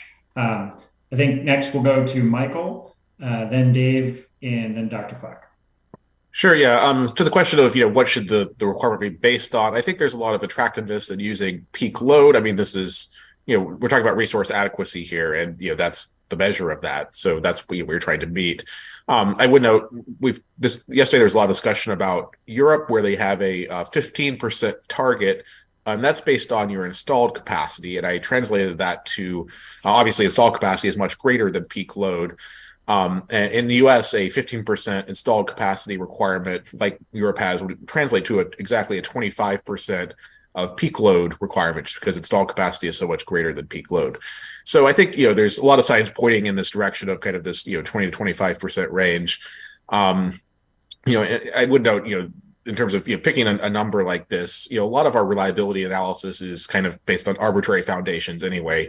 Our loss of load expectation, the 1 day in 10 year standard that pretty much everybody plans to, has no real basis in much of anything. It's not an economically optimal amount. It's just kind of a standard that works and we've used for a long time, but that's it. There's no real basis for it. So yeah, again, I think keep this simple. Don't spend too much time fighting over various complexities here. In terms of measuring the transfer, I think we do need to, as was just mentioned, I think the first contingency incremental transfer capacity, I think, is a pretty good metric. It shows the economies of scale in transmission that, your initial lines aren't going to give you much benefit because they would be subject to the N-1 contingency, and shows, I think, the value in having multiple large pathways and, a strong network basically connecting regions. I think that's reflects how the lines would be used, and I think that's probably the right way to measure the interregional transfer capacity. Thank you for those thoughts, Michael. Dave, please go ahead. Thanks. Just a couple comments. Our goal here is really to ensure reliability and to enhance resilience during extreme events. So that's key. And really, we need to understand, what is the need? The metric should define what the need is. So how much transmission is required? When I hear, again, if we look at 10% of load, that could be significant. Those numbers can be quite different depending on the size of the balancing authority. So I don't know if that's a metric. That's a simplified metric, and maybe the analytics will lead to some kind of rule of thumb. And I think that's good, but I think we've got to be careful just jumping right to a percent of load. And the other concern I have is the metric needs to define what the need is, what's the amount. And then you can do a benefit analysis to determine what the right project is. But we don't want to reduce installed reserve margins because we're building transmission for extreme events, where we're making sure we have adequate transfer capability for extreme events, because it's sort of a double-edged sword. If you continue to reduce the internal reserve margin for extreme events, you're going to continue relying on external capacity, which I don't know if that is really the goal of a reliability or this type of resilience effort to plan for extreme events. Thank you, David. And I actually had just a quick follow-up on that. Be interested in hearing kind of a general perspective from all the panelists. But it sounds like you're talking about identifying a regional need and then planning for that regional need through something that is analogous to existing regional transmission planning processes. Is that how you see the best way of implementing an approach to meet this need? It is identifying a regional need that is then met by the regional transmission planning regions with interregional coordination as an aspect of that? Yeah, ultimately, that's the goal. That's the responsibility of the planning coordinators, is to make sure they maintain reliability. Now, I do believe, and we set out a three-step approach through the EIPC, and again, the EIPC is ready and willing to assist in this process. But I think the analytics, have to be completed prior to moving on to the next step, which may result in a driver. A planning driver that would then be implemented by the regions. Thank you for that follow-up. And I think next we'll go to Dr. Clack and then to Guanto. Thank you. Yeah, I in my written comments, I came up with some formulae that are designed to take into account the regional effects. So it combines peak load needs, as well as the thermal capacity on the grid, as well as the variable generation on the grid. And the reason I had all three in there is because each region might have different specifics that it needs to meet. And so it's an internal metric to determine how much capacity transfer it needs. And it's the maximum of those different parameters. And the reason we did the maximum is that whichever one rises to the top becomes the critical need of the footprint. And you can do this both historically and forward-looking. And then the corridors between neighbors is then a secondary sort of superimposed formula on top of that allows the metrics to look at, well, how much does it need to move between regions? And this is kind of to try and drive the push to get beyond the synoptic scales. I know I keep going on about it. I worked a long time at NOAA.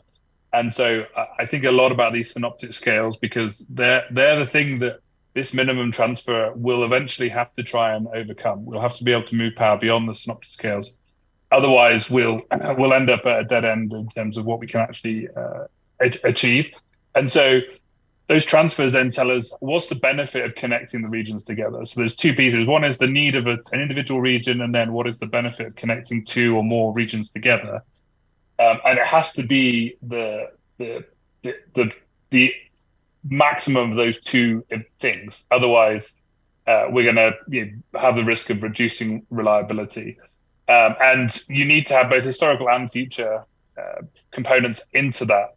And so it has to be a little bit more complicated than just peak demand. I know in my notes I've reduced it to peak demand just to simplify as a rule of thumb. But I do think that we need to consider the volatility of, say, the renewables and the demand as these demands and renewables come onto the grid. And that's been seen in MISO and other regions as well. As the demand changes, as well as the generation changes, the need of the transfer capability changes dramatically. And we see it in our modeling too. And it can be very, very high numbers in the future for an optimal grid. But the MITC, I don't think will be optimal. It'll be a floor at which against planning can be done, further planning can be performed. Thank you. Thank you. Very helpful perspective. Guanto, please go ahead. And I noticed that you mentioned in your your comments, kind of the importance of this exercise in maintaining resource adequacy. So I would definitely be interested in how you view an additional process to ensure interregional transfer capability may interact with the existing resource adequacy and regional transmission planning in New England. And yeah, at the risk of gently, politely disagreeing with my fellow panelists, I'll just state this first. The 1 day in 10 LOLE standard has been around for decades, and every clear capacity market today clears on that 1 day in 10 LOLE standard. So if we feel that that is has no basis, then I think we need to revisit all capacity constructs in every region today. But that said, there was another comment that was made that sort of highlights the issues why transmission doesn't get built for interregional capacity, right? Once you hit that 1 day in 10 PRMR and you find that you don't have enough capacity today, literally, mechanically, how LOLE runs are conducted is you add unforced capacity to your probabilistic runs to get to that 0.1 day per year simulation. What that means outside of the modeling world is that you would just build more capacity inside your region, right? And if you take a look at the LTRA today, that has a simple table: demand, how much is your total generation, how much you would lose because of 1 day in 10, what's your net resource, what's your net demand, and a line item in there is firm imports. And that's a static number, right? And there is no analysis to say, I'm in region 2, I'm going to rely on region 1. In region 1, roughly the E4D of the generation mix is X, far lower than my region. And so I'm going to now model a specific amount of generation in that Monte Carlo simulation and derive what my new PRMR would be instead of adding new unforced capacity within my region. Left to its own devices, if we don't do anything, every region will solve its own problem. And we all know there's a significant cost premium to doing so, right? So the whole point of this conversation is not to tie this analysis to very long-term 20, 40, 50, 60, 80 climate vulnerabilities and associated probabilities of transmission outages. And we're going to run scenario planning. And we know how all that story plays out when it comes to cost allocation. So the whole point here is to tie it to resource adequacy so that where you have that line item of firm imports, that there's another line item for firm incremental imports before you consider adding new generation to meet that 1 day in 10. Great, thank you. Dr. Clack, it looks like you might have a response to that. Yeah, no, I just wanted to jump in to say that that's kind of the point of the metric that I wrote down, is that if the calculation is that we need to increase the capacity inside the footprint, that would automatically elevate the minimum interregional transfer capacity. So that's what I mean by they're competing against each other in the metric, is that if you think you need to build more in your footprint, then by necessity it forces you to build more transfer capacity, because you're increasing the risk of correlated outages happening in your footprint. Equally, if your load goes up, and that's obviously going to be a risk, and the same for variable generation, and you confirm it with storage and other technologies. But the idea behind the metric that I wrote down, and obviously will need to be expanded upon, but essentially the idea is that they're competing against each other, and it'll be a cost-benefit analysis of what is the best use if there's this backfilling minimum interchange needed. That then cost is then compared against, because when you add these regions together, you will get the benefit of non-coincident peaks and other non-correlated outages being impactful, and that may reduce the cost. So I just wanted to add that, because I agree with what's being said. Great. Thank you all for that very interesting discussion. I'm going to move on now to part B of this question. So to what extent should public utility transmission providers in a transmission planning region consider criteria that would help ensure the right amount of interregional transfer capability is identified and sufficient transfer transmission facilities are selected to meet an interregional transfer capability requirement? For example, should the criteria used to assess whether public utility transmission providers meet an interregional transfer capability requirement be informed by the net benefits or other types of measures of transfer transmission facilities? And I also just wanted to add on here that day one, yesterday, we heard a conversation about how a benefit such as value of lost load can be difficult to reach consensus on. So if you have a perspective on whether where the sticking points might be in terms of standardizing the benefits that are considered if we use the benefits approach, and any action the commission might need to take in order to lead on that to ensure standardization across regions. So I'll kind of leave that open to whoever would like to tackle it. And now everybody's hesitant. Thank you, Dr. Clack. We'll start with you. Yeah, I'll have a go at it. So what we've seen in our modeling, and I can only really refer to our modeling, is that the value of lost load does become really problematic because in the planning models, the exact time that you need that load is the most valuable, and it's the one that the model will get rid of. So there's kind of this discontinuity between when the model wants to get rid of the load or shed the load versus when the value is above that.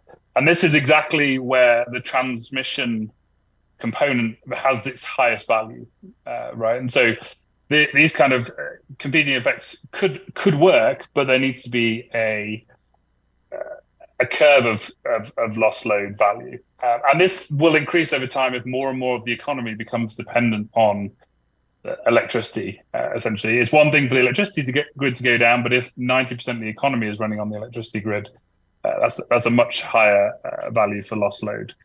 And so, again, the metrics that I've come up with generally come from the modeling that we've done, and kind of look at it from a nested view of regions expanding to wider and wider footprints.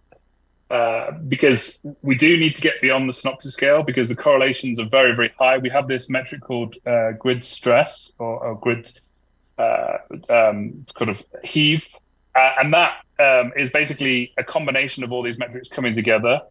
And we have seen in footprints that are less than 625 miles in radius having correlations above 90%. And so we have minimum generation for renewables, lots of outages, and then really high peak demand. And if we use a traditional loss of load value, it doesn't take into account those correlated events and therefore the transmission coming in to help it. And so when these metrics do get developed fully and are usefully, I think it's really important to have them be a combined impact analysis rather than just individual impacts separated out, because they truly will stack up with each other and become really problematic. Thank you for that. Next, we'll go to Guanto and then Michael.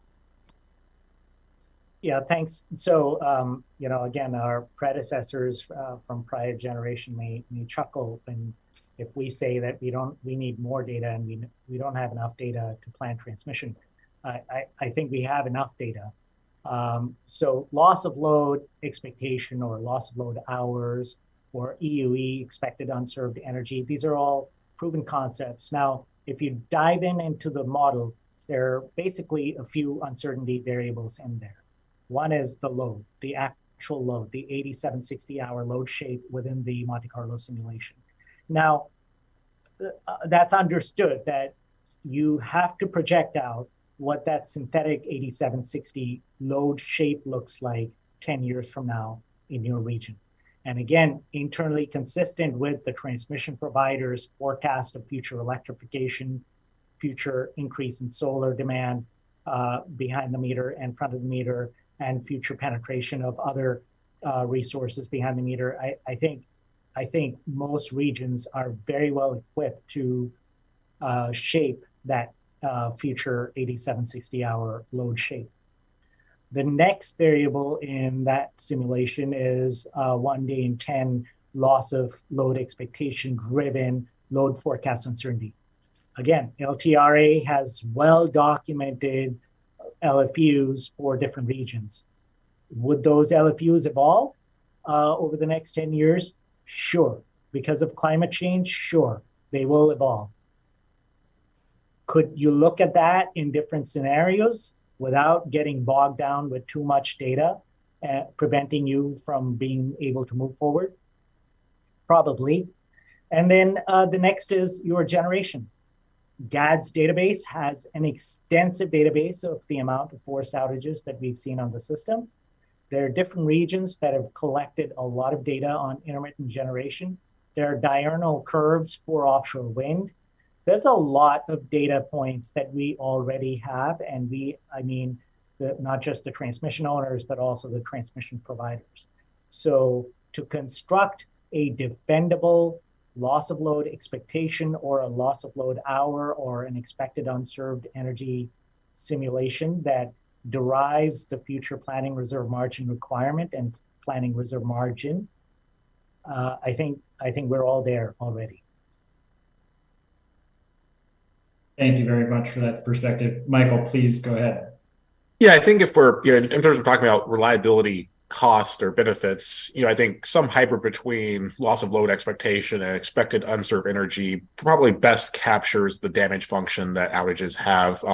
Loss of load expectation, obviously, in events like Uri, doesn't fully capture the magnitude of the cost because of both the duration and the severity of the shortfall. Expected unserved energy captures those well, but may not fully capture the impact of momentary outages on, particularly industrial customers and others. So some hybrid between those, I think, is probably, the literature seems to indicate, is probably the right answer. If we're going down this path of calculations, I think it's also important to keep in mind that if we're trying to figure out, the optimal or the maximizing net benefits, that pretty much everything we've been talking about here is in the context of resource adequacy and capacity. Obviously, this transmission has a number of other benefits that will offer those benefits the other hours of the year, 87 or 87 59 hours, when it's not meeting your peak needs. And there's production cost savings, access to lower cost generation, a lot of other benefits that there's enumerated in the transition planning and cost allocation NOPR. We need to keep those in mind, and if we are going down this path and trying to figure an optimal account for those, I think this kind of merges with what the FERC is considering in that proceeding. So I won't go too far into that, but I think it's important. There was discussion yesterday about looking at the cost of transmission. I think it's important to keep in mind that well-planned large-scale transmission always has benefit to cost ratios 2 or 3 to 1. And so, particularly these interregional large-scale lines like we're talking about here, major economies of scale, large benefits. So I think, again, if we're going down this path of calculation, we need to keep all that in mind. And I think a high number is justified based on all that. Thank you, Michael. And just since you brought this up, I think we heard yesterday that some panelists expressed that it's important that this exercise focus primarily on resilience and reliability benefits. And other panelists made the point that you just made, that these large-scale transmission facilities tend to also have other categories of benefits.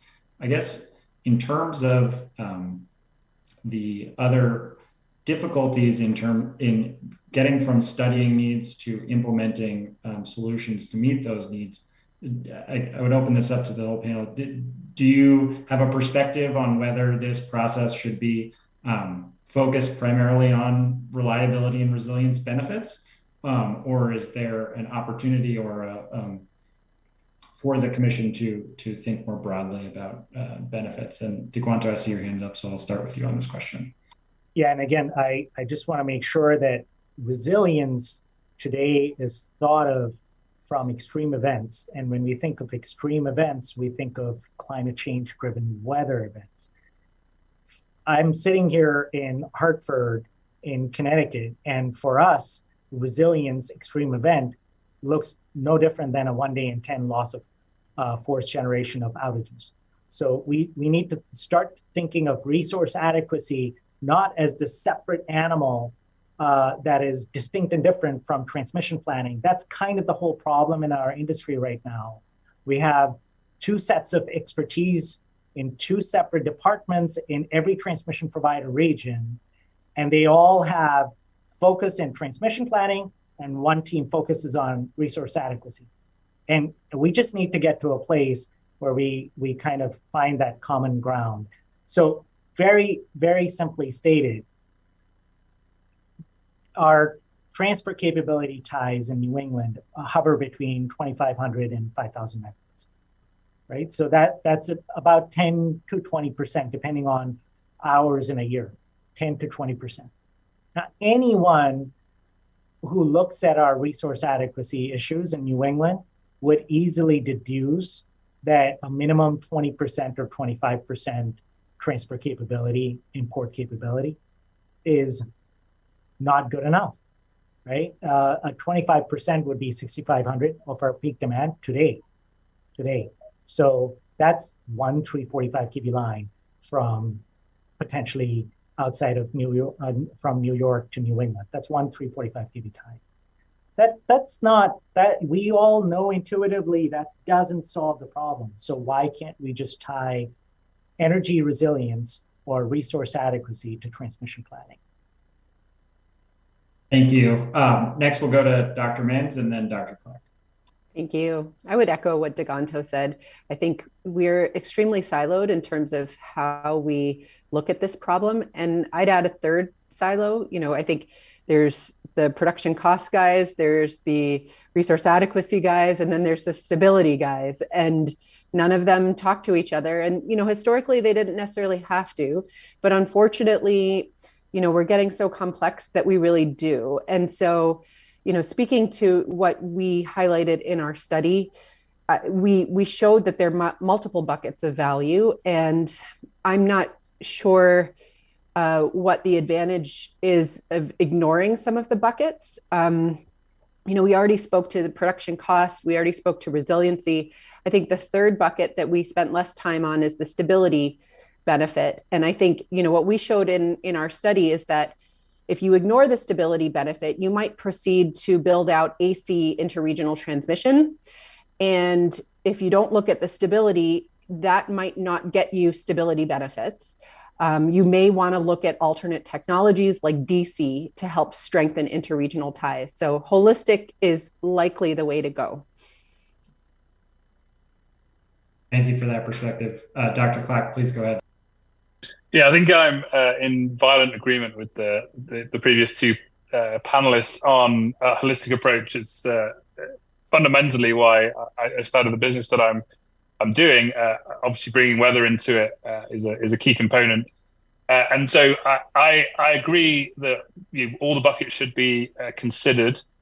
One of the things that why I drive towards more what people call extreme events, but I really just call grid stress events, high grid stress events, is how do the transmission providers get paid for the transmission? Can they only survive on these benefits which everyone's reaping, but they're not really getting any monetary value from it, which then stops them from getting constructed. And so the only reason I lean towards these more extreme events or grid stress events is showing the value and how they get paid, and patient money may be able to wait for those big times when the value really shows up, and then look at the ancillary benefits or the real benefits of the transmission over those long time periods of how it actually saves the ratepayers a lot of money.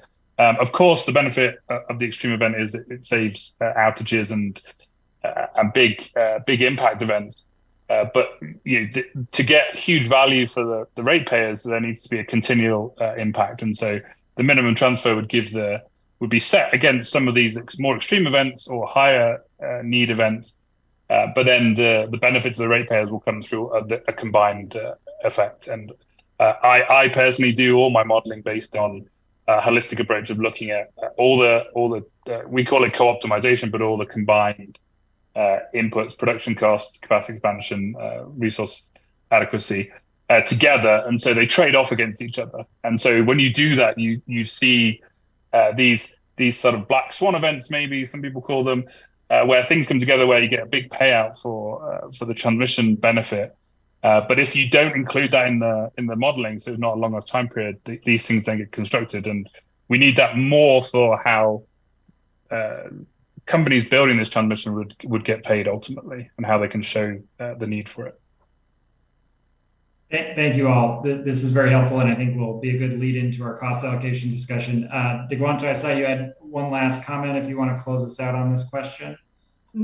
No, just wanted to thank Dr. Mans. You know, she really hit the nail in the head. Stability is also an impending sort of critical need on our system. In my example of going from 50% of natural gas generation to 60% of solar and wind inverter-based generation, I think we'll quickly find ourselves in very precarious stability issues on our system if we don't also factor in stability as one of those key components. Again, reliability value of transmission, not economic value. Thank you. Perfect. Thank you so much. We do have one more question on the agenda, but right now I just want to pause to see if any of the commissioners that we have on the line may have any follow-up questions based on the conversation that they've heard.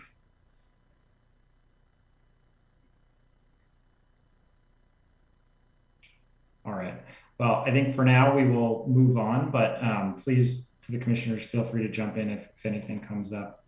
The last question we have is kind of related to the concept of capability versus capacity. So what operational barriers preclude potential interregional transfer capability from being realized during normal and emergency system conditions? And I'll set this open to anybody who wants to start us off. Dr. Mans, please go ahead. Yeah, sure. I mean, our models assumed there were flexible interregional power flows. I would say that is a huge assumption, because if you look at the actual power flows today, oftentimes they're highly scheduled, and those schedules are often not flexible. So for example, within a region, you might have scheduling intervals of about 5 minutes, but within regions, you may have 15 minutes or even hourly scheduling, which isn't flexible. So that really prevents some of the benefits of that interregional transmission. And so that would just be one example of an operational barrier that we might be up against. Thank you. Thank you. Michael? Yeah, I wanted to build on that. I think there's a few things that we need to think about. One is using the capacity that we have, and as we build new capacity, making sure we're using it. And obviously, the state of the art for that is dynamic line ratings, where you're using the actual ambient conditions and measuring the capacity of the line. And this is particularly important because most of these, the peak needs are typically going to be during extreme heat or extreme cold. And on the extreme cold side, there's a lot of additional capacity that's typically available, particularly if the wind is blowing on these lines. Obviously that's the state of the art, is full dynamic line ratings with measurement tools. At a bare minimum, we should be doing ambient temperature ratings, or even more bare minimum is seasonal ratings. This was called out in the FERC South Central cold snap, that because that was an unusually cold event for that region, the actual capacity on the lines was much greater than they were using, and so that played a role in the event. I think we also, as the topology of the grid evolves, we build out this interregional transfer capacity. Hopefully, we can revisit contingency sharing. I think with additional transfer capacity, the existing contingency sharing regions can maybe expand, and that would allow you to potentially use more of the transmission. You're not having to hold it back for your N-1, or you can redefine the region over which you're holding back for the N-1 contingency. And then also, as Sheila mentioned, there's all kinds of seams issues. Even between RTOs, they're bad. You can look at the IMM reports, all kinds of documentation of greatly overstaying congestion costs, the impact that charges have on basically the ability to efficiently schedule and transact across those seams. Using forecasts to look at 30 minutes in advance to figure out what the interface pricing should be when in route. We see that using faster, basically the 5-minute preceding prices is a much more efficient and accurate way of measuring what transactions should occur economically. So there's a lot of work that I think can be done there to improve the transactions. And that's between the RTOs. If you look between RTOs and non-RTO regions, typically the scheduling must be really far in advance, and you're going to miss a lot of the potential value for dealing with particularly these unexpected events. So improving those seams is also, I think, a big part of this. Thank you for that. Next, we'll go to Nick and then Dr. Clack. Sure, thanks. Just building a little bit on the outage availability and constraints there, right? A lot of times during peak times, we don't do construction simply because we can't take lines out. But if you've got an extreme event that blows through and a spring day, you've got a severe thunderstorm that blows lines down, and you've got generation outages that are on the system, you've got transmission outages that are now forced on the system, you get beyond that first contingency incremental transfer capability. Right now, you've got to start planning for what do those additional operational challenges look like from a total outage perspective, especially when you're looking through construction outages or long lead time and long-term outages on the system where you may be rebuilding a 345 kV path, for instance, right? And that's going to be unavailable. And if you start losing 138 lines due to ice buildup or due to a tornado, anything along those lines, right? You're starting to limit then what sort of paths you have available to import that generation if the generation is also offline. So I think a lot of this study is going to show and potentially have an opportunity to build on what those operational outages look like and helping plan for maybe even beyond an N-1-1 or an N-2 or whatever that may look like, getting beyond some of the general TPL reliability criteria and start building into what real-time operations has to deal with day to day, where they've got multiple paths out at once, right? Where you're looking at N-5, N-6 to serve load in any given area. So I think those operational challenges are the bigger ones to overcome, but it also provides more opportunity to really prove what this transfer capability is going to be able to produce from a transmission perspective. Thank you so much. I think that reflects many of the comments we also heard in day one. And Dr. Clack, please love to hear your thoughts on this question. Yeah, I'll be brief. One of the big issues with the transfer capabilities needs is obviously what the weather that's impacting the emergency event or the other event is also impacting that transmission, as has been noted. So one of the things that should be compared is undergrounding and HVDC combined with undergrounding. The reason I suggest that is obviously it removes a large component of the weather impacting that transfer capability. You also get the benefit of the stability components that's also been previously talked about. And one that we haven't touched on, which may or may not be a bigger part, is like actually getting the transmission constructed. If we have these huge amounts of new transmission needs, where do they go? Is it going to be slowed down in permitting or needing to be constructed and public sort of resistance? And so with that kind of looking at it, underground HVDC, even though typically is assumed to be more expensive and it can be, if you start adding on the adders to the overhead transmission and the other benefits that come with the underground and HVDC, it may start looking somewhat positive in terms of a cost-benefit analysis. And you can layer it into, use existing rights of ways, interstates, highways, things like that, where you can then layer on and sometimes you want to make the problem bigger. You go, okay, well, we need electric vehicles, we need charging infrastructure for that. So this would be another additional benefit that you don't have to include in the analysis, but it's something to think about in terms of like the future grid and how we're going to future-proof it to some degree. But the number one reason for the underground really is to remove the transfer capability from the weather events that are impacting that grid that's currently needing that transfer capability to be there. Because otherwise, you may need a lot more transmission than otherwise you might suspect. And so that's all I'll say on that one. Thank you all. We have about 5 minutes left. So not seeing any kind of pressing questions from the commissioners. I wanted to leave it open to our panelists. If there are any final statements that you want to make based on the conversation we've had or anything that you've heard in day one, just in terms of where the commission's focus and priorities should be as we continue to think about this issue, I'd welcome that to anybody in the group. Dr. Clack, please go ahead.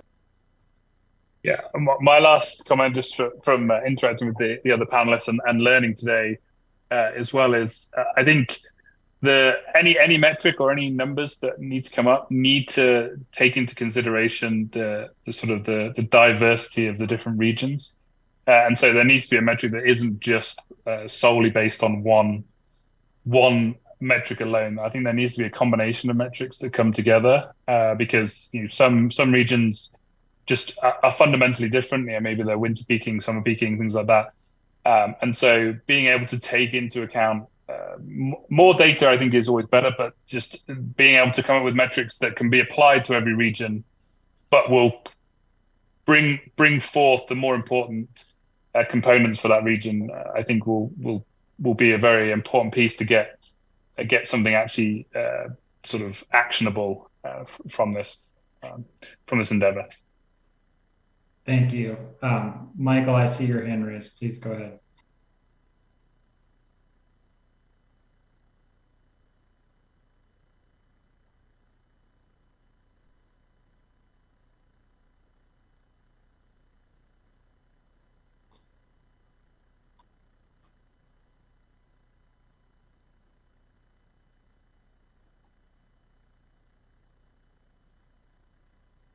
Michael, do we have you? Sorry, yeah, I dropped for a second. Sorry about that. Yeah, I was just going to point, maybe as a segue to the cost allocation panel. A lot of the uncertainties we've talked about today, and predicting the future generation mix and load and other elements of the topology, I think not only point towards using a simple solution here like a default value, but also when we get into the cost allocation, I think indicates that a simple broad cost allocation best reflects that uncertainty about both the quantity of the benefits, but also the distribution and the beneficiaries. We can't let the perfect be the enemy of the good and try to be caught up in too much precision in trying to do these calculations in terms of both quantifying the amount of transmission, but also who pays for it. The reality is that over the many decades or close to a century that some of this transmission might be in service is going to provide a number of benefits and going to be broadly allocated, and the cost allocation should reflect that. Thank you very much, Michael. I think that will serve as a perfect segue into our afternoon panel and a nice tease for some very interesting cost allocation discussions to come in just a short while here. So that concludes our discussion for the day in this panel. At this time, I will just ask, we appreciate the participation of all our panelists, and we'll now take approximately 15-minute break. We've got an extra couple minutes here. So we will begin the second panel discussion at 2:30. I would just ask that our panel 3 panelists please sign out of the broadcasting platform. And if you'd like to continue to watch the web workshop, you can use the public webcast link on our website. And we would now ask that the panel 4 panelists log on to the platform to get prepared for your panel at 2:30. Thank you, everybody.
Good afternoon and welcome back to the workshop.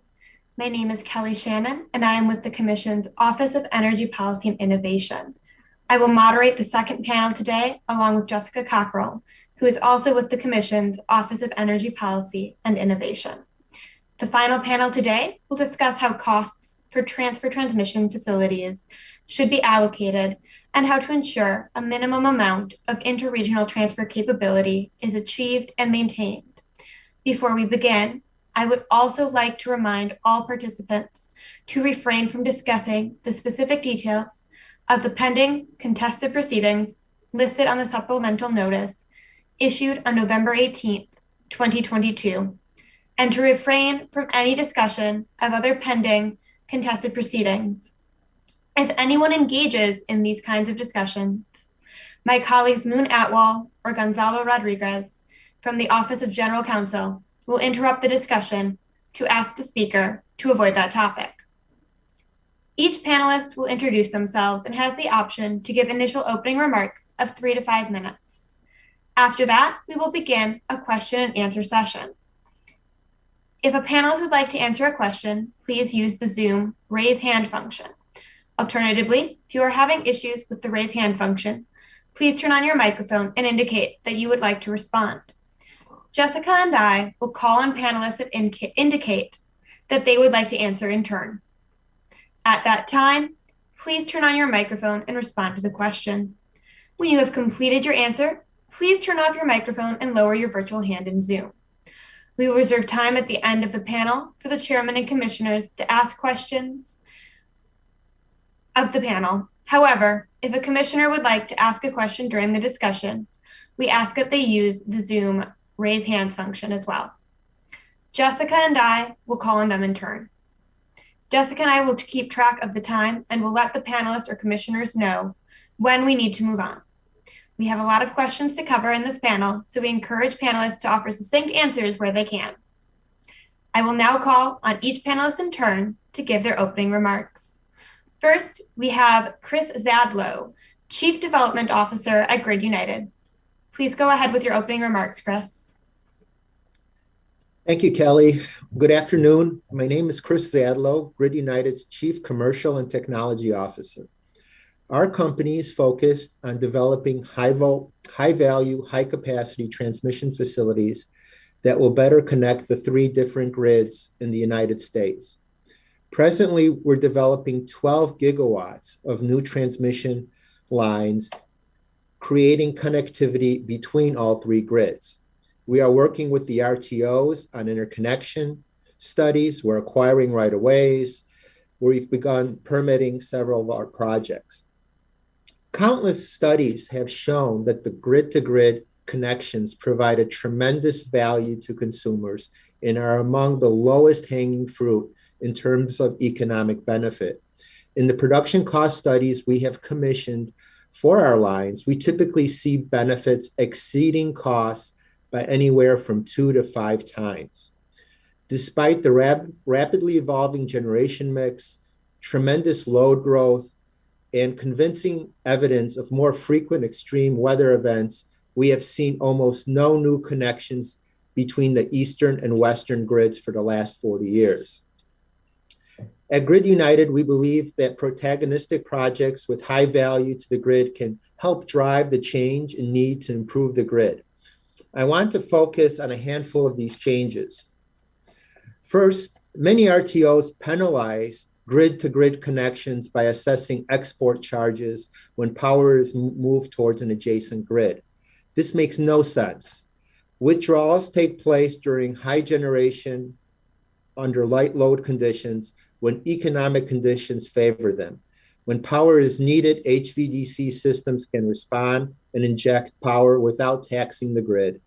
FERC should follow the leadership of Texas Public Utilities Commission, which last week reduced export charges by more than 2/3. And clearly, this is within the commission's purview. Along similar lines, many RTOs require upgrades to HVDC lines as if they were generators always injecting power, even requiring the transmission lines to go through a generator interconnection process despite the fact that these lines will only inject when adjacent grid sends a price signal that power is needed. In a perverse way, although grid-to-grid connections can play a huge role in resolving interconnection queues, some RTOs treat them as if they're actually part of the problem. Many RTOs do not include grid-to-grid connections in their planning processes, despite a tremendous reliability benefits they bring. FERC should require RTOs to create applicant-initiated study processes for grid-to-grid connections that are distinct from the generation interconnection process. And again, that's totally in the Commission's purview. Finally, grid-to-grid HVDC facilities provide a tremendous benefit in terms of enhancing their ability to move power literally across the United States. FERC should encourage RTOs to study the value of these facilities under these conditions and include them in their plans on responding not only to extreme events, but to routine volatility events that occur almost every day. Thank you. Looking forward to the Q&A. Thank you very much, Chris. Next up, we have Travis Kavula, Vice President of Regulatory Affairs at NRG Energy, Inc. Please go ahead, Travis. Thank you so much, Kelly. I'm glad to be here. NRG serves about 5.5 million retail energy customers, and it serves about 20 to 25% of all load within ERCOT. My comments are mainly focused on ERCOT today, though I can speak to other markets in the Q&A. This workshop has heard a lot already from studies like Dr. Milstein at LBNL, Grid Strategies, GE, DOE, about how additional transmission links between regions can be quite valuable as measured by the difference in production costs that they reduce, congestion value that they mitigate. In other words, the energy price differentials between the two markets that greater transmission linkage can eradicate. Traditional modeling, it's true, may not capture the full range of benefits, but this energy price spread alone seems to justify the cost of new interties between Texas and other regions.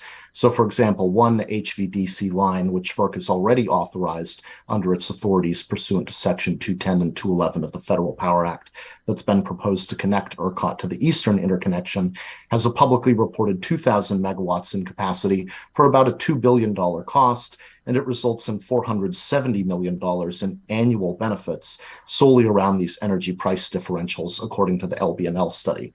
In other words, it has a payback period of 5 years, and a market participant who purchases capacity in this line will be able to capture the value in the energy price spread between these two markets.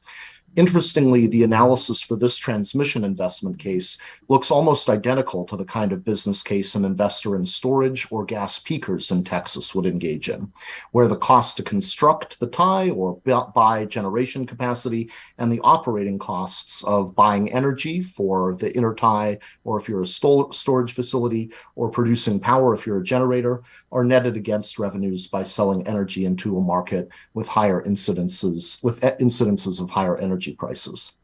This business case is possible under a DC project, and it contrasts to many conventional transmission investments.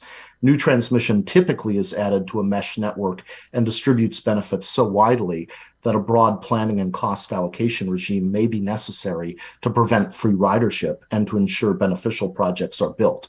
DC lines do not require that kind of government intervention because they better concentrate benefits to the person who chose to pay for that capacity, not unlike what exists when you invest in a power plant, a storage facility, or a gas pipeline. Gas transmission is conventionally regulated in this way by FERC. So the question becomes, what can regulators do to nudge these projects along? And I would submit there's quite a few things. First, state regulators that do actively regulate monopolies or otherwise oversee resource adequacy mechanisms have an important role in determining whether their regulated entities should buy insurance along these ties in the form of capacity rights. Second, federal regulators should reaffirm and refocus its merchant transmission policy statement, making clear that the willing buyer, willing seller business model that I've previously described is the default for HVDC ties. Third, federal regulators should ensure that would-be buyers have regular opportunities to buy capacity on DC ties. And if organic proposals do not arise, like Chris has just spoken to, and that we'll hear more about from Invenergy, then regulated transmission utilities should be directed to offer an open season periodically as part of the transmission planning process. Finally, to the degree that upstream-downstream alternating current upgrades are needed to get the full range of exports and imports on DC ties to load and resource centers, those costs should be identified and assigned upfront in a transparent way to the DC project cost so that bilateral negotiations for the DC ties capacity will not be inhibited. As with all transmission development, developing DC ties seems to take a small eternity, but I don't see how governmental cost allocation or a minimum transfer requirement will necessarily speed up that process, even while federal and state regulators have a role to play in the discovery of the right quantity and the right capacity subscription process that should be that the cost allocation process should pivot around. I've filed full comments for the record, and those are available on the Commission's docket and on this workshop's webpage. Thank you for having me. Thank you for your comments, Travis. Next up, we have Shashank Sane, Executive Vice President of Transmission at Invenergy. Please go ahead. Good afternoon, Kelly, and thank you for the opportunity to speak today about such an important topic. I am Shashank Sane, the Executive Vice President of Transmission at Invenergy, headquartered in Chicago, Illinois, with offices in 9 countries and over 1,700 employees. Invenergy is the largest privately held clean energy solutions developer and operator in the world. In total, Invenergy has over 190 generating projects under contract, construction, or in operations, including wind, solar, battery storage, and natural gas, which total over 30 gigawatts and generate enough megawatt hours to power 8.9 million homes annually. We're more than a generation development company. I'm here today representing our transmission business, which we have rapidly expanded in recent years with over 10 gigawatts and 1,700 miles of transmission projects now under development. Invenergy Transmission strongly supports the establishment of a minimum interregional transfer capability requirement, which should apply nationally. As the Commission considers how minimum interregional transfer capability can be met, Invenergy urges the Commission to broadly consider options on how that requirement can be best met to balance benefits and costs. Advancing the electric grid to meet the challenges of today's environment will require not only the technological advancement of the HVDC transmission, but also business model evolution that can be realized through the merchant model. Doing so will increase competition, promote just and reasonable rates, and enhance reliability and resilience. Interregional merchant HVDC has the potential to reshape the U.S. power grid. To fully realize the value that these types of projects can bring, though, we encourage the Commission to take several steps. First, for clear and convincing reasons, Invenergy Transmission supports a minimum interregional transfer capability requirement nationally. The Commission has recognized that transmission can unlock the forces of competition and serve as a form of insurance for the uncertainties of the future. This is especially true during a time of more frequent and severe extreme weather events that test the grid. Second, more work should be done to identify and quantify the myriad benefits that HVDC systems can bring to the electric grid. The most widely recognized value of HVDC is its ability to transfer large quantities of energy over long distances with relatively minimal losses. This, however, is merely the tip of the iceberg of the value that these systems can provide. Given the controllable nature of an HVDC system, it can be operated to provide the greatest value at a given time. HVDC systems can provide a means to connect asynchronous systems, allowing the flow of energy between two otherwise disconnected systems, and act as a firewall to prevent cascading outages. Moreover, modern HVDC converter stations that can be sited at each end of a HVDC transmission line use digital controls that enable fast, precise control of the active and reactive power flows, as well as the ability to provide a wide range of ancillary services. Third, the Commission should allow merchant HVDC systems to offer a reliability product that counts towards a minimum interregional transfer capability requirement. Doing so will save consumers money while improving grid reliability and resilience. Merchant HVDC systems are ideally suited to make incremental interregional transfer capability available during times of need and can do so without building an entirely new line. As highlighted in a paper by Lawrence Berkeley National Labs earlier this year, 50% of the benefits of interregional transmission lines are achieved during just 5% of the hours on average in a year. And in some cases, upwards of 80% of the benefit would be achieved during those 5% of hours. Merchant HVDC can provide interregional transfer capability during the periods of greatest need as an incremental service paid for by incremental revenues. Since merchant HVDC transmission lines are anticipated to be paid for by subscribers, the cost of this incremental service would be significantly less than new greenfield development paid for exclusively by ratepayers. The incremental revenue available to merchant HVDC lines beyond subscriber revenues could be sufficient to spur the development of lines that would otherwise not be built. Finally, the Commission should remove barriers to the development of merchant HVDC. The elimination of these barriers could help unlock the value of interregional merchant HVDC and provide a more cost-effective, timely alternative to interregional projects developed under Order 1000. The changes required to remove these barriers include consistent interconnection rules across transmission owners, fair treatment of network upgrades associated with merchant HVDC interconnection, reevaluation of costs ascribed to interregional transmission for energy exports, and clear and consistent guidelines for the inclusion of merchant HVDC transmission in transmission planning. I would once again like to thank staff for holding this technical conference to explore this very important topic. I look forward to expanding on all these points and to the discussion with this excellent panel of industry experts. Thank you. Thank you, Shashank, for your comments. Next up, we have Rob Gramlich, founder and president of Grid Strategies, LLC. Please go ahead, Rob. Thanks, Kelly. Thanks for the invitation. I appreciate the Commission and staff holding this important workshop. As you said, Kelly, it's Rob Gramlich, founder and president of Grid Strategies. We're an economic engineering and policy consulting firm. Our clients span from consumers, states, grid operators to clean energy and technology companies and associations. Today, I'm speaking for myself. And I've been doing interregional transmission planning and regional planning for, I guess, 30 years now, in the early 90s when it was about RTGs before we had RTOs or ISOs. So I guess I'm not very good at it because we haven't done it yet. We keep trying, and FERC Order 888, 2000, 890, 1000 all were valiant attempts, as well as the one that I think I personally spent more time on than anybody in the country, which was standard market design. Never got an ordered number, but all of those efforts were trying to get interregional planning.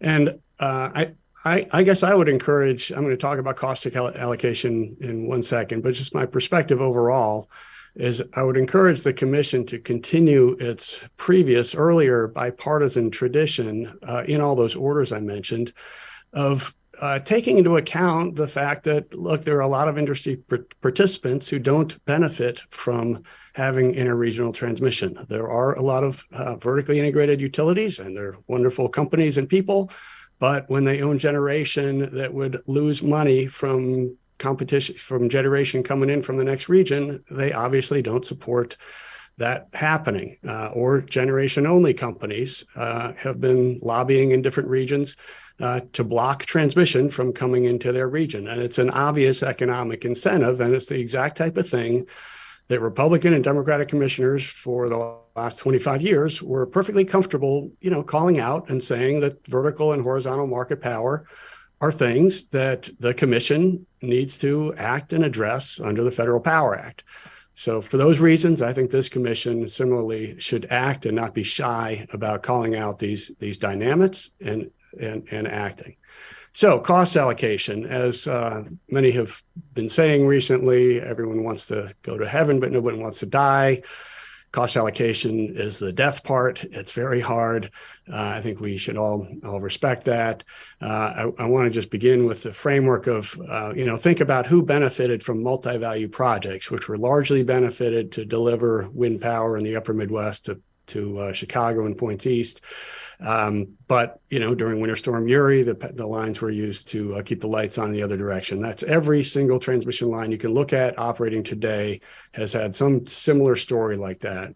So these benefits accrue over time to various beneficiaries. So I don't think we should pretend to be able to identify who benefits from every electron. I do think, and in my testimony that I submitted, I cited a number of Bill Hogan papers, Bill, of course, being the sort of the grandfather, I guess, of locational marginal pricing and the current market design. First of all, he says, look, the competition in competitive markets don't build sufficient transmission. Transmission's a natural monopoly. You need to have a regulatory process and proactively plan and use benefit cost analysis. I think that's correct. I also think when you do that benefit cost analysis, you get information about the benefits, and you can use that for cost allocation, and that's very important. And there's a lot more we can do to get better at doing that. I think the Commission's planning NOPR was excellent on the benefits, whether it's a list of 12 or whatever as a detail, but we can do more and better benefits assessment and assign costs. But I also want to just caution that, again, there's so much uncertainty. It's like Donald Rumsfeld, known unknowns, that we shouldn't try to do with this type of infrastructure what we never do with any other type of infrastructure in the entire economy, which is to identify who benefits from every little piece of it. So we just need to have some humility about our ability to even determine exactly who benefits by how much. I would commend the European approach. They're trying to do more with benefit quantification and assignment, but in reality, most of the projects end up using some type of rule of thumb, like a 50-50 allocation to load on either side. So they've made much more progress than we have on what they call cross-border transmission. So I think we should really look at that example, be open to rebuttable presumptions and rules of thumb here, even as we improve our ability to define and measure benefits. Thank you. Thank you very much, Rob. Next up, we have Commissioner Andrew French from the Kansas Corporation Commission. Please go ahead, Commissioner. Well, thanks, and good afternoon. First of all, let me express my appreciation for FERC and FERC staff's decision to focus substantial time and resources to conduct this workshop. I think your attention to this issue reflects an understanding that there's a real opportunity to improve the resilience of our electric grid, a system that we expect more of today than we ever have before. In its initial comments on the Commission's ANOPR, my agency, the Kansas Corporation Commission, did set out a straw man proposal for a 10% minimum interregional transfer capability. But I would want to emphasize that that proposal was solely what we called it. It was a straw man. It was not intended to be a rigorously researched and developed result, but rather a starting point for a conversation. And I think that's where we're at now. And I'm really happy to see the thoughtful contributions of so many stakeholders in the discussions yesterday and today. My focus, as it was in the KCC's written comments, is on reliability and resilience. During Winter Storm Uri, imports into the SPP region through our interconnections with the MISO region were a success story. They allowed us to keep power flowing in many hours that we couldn't have without our neighbors.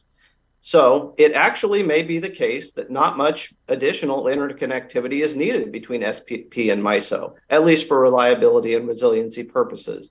But our success story of energy imports did reach a limit. We had 2 forced outages, and we want to do everything we can within reason to ensure that doesn't happen again. So there is room to improve the grid and follow through on commitments we've made to encourage reforms that will help us mitigate the risk of future weather-related outages. And I'll add another general observation on the need for transfer capabilities. We're seeing generation capacity reserves tighten across the country.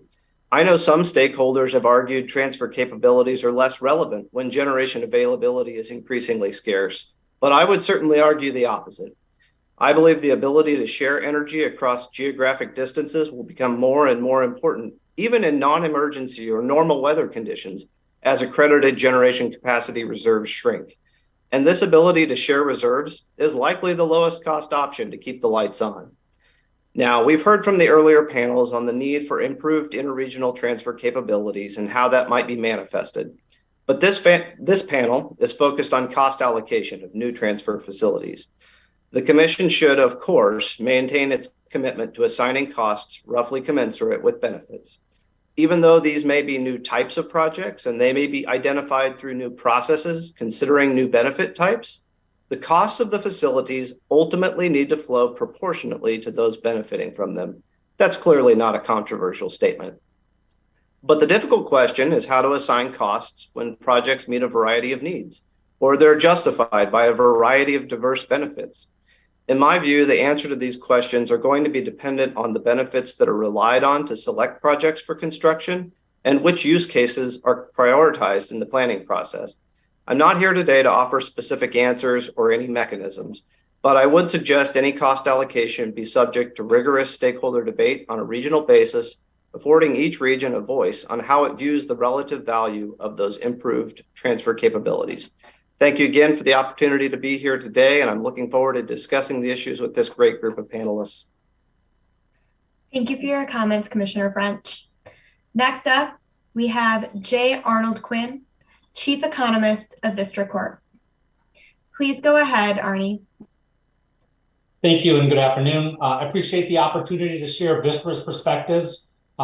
We are a competitive generator and retail supplier across the United States. I hope the perspective I'll offer will give context to some of the answers I provide during the Q&A session. Vistra recognizes that interregional transfer capability has the potential to enhance resilience and improve the response during extreme weather. But we do want to note that there are documented limitations to the ability for interregional transfers to improve day-to-day economic efficiency. Further, the timing of the transactions between regions can also limit the ability of one region to help another during more transient shortage conditions.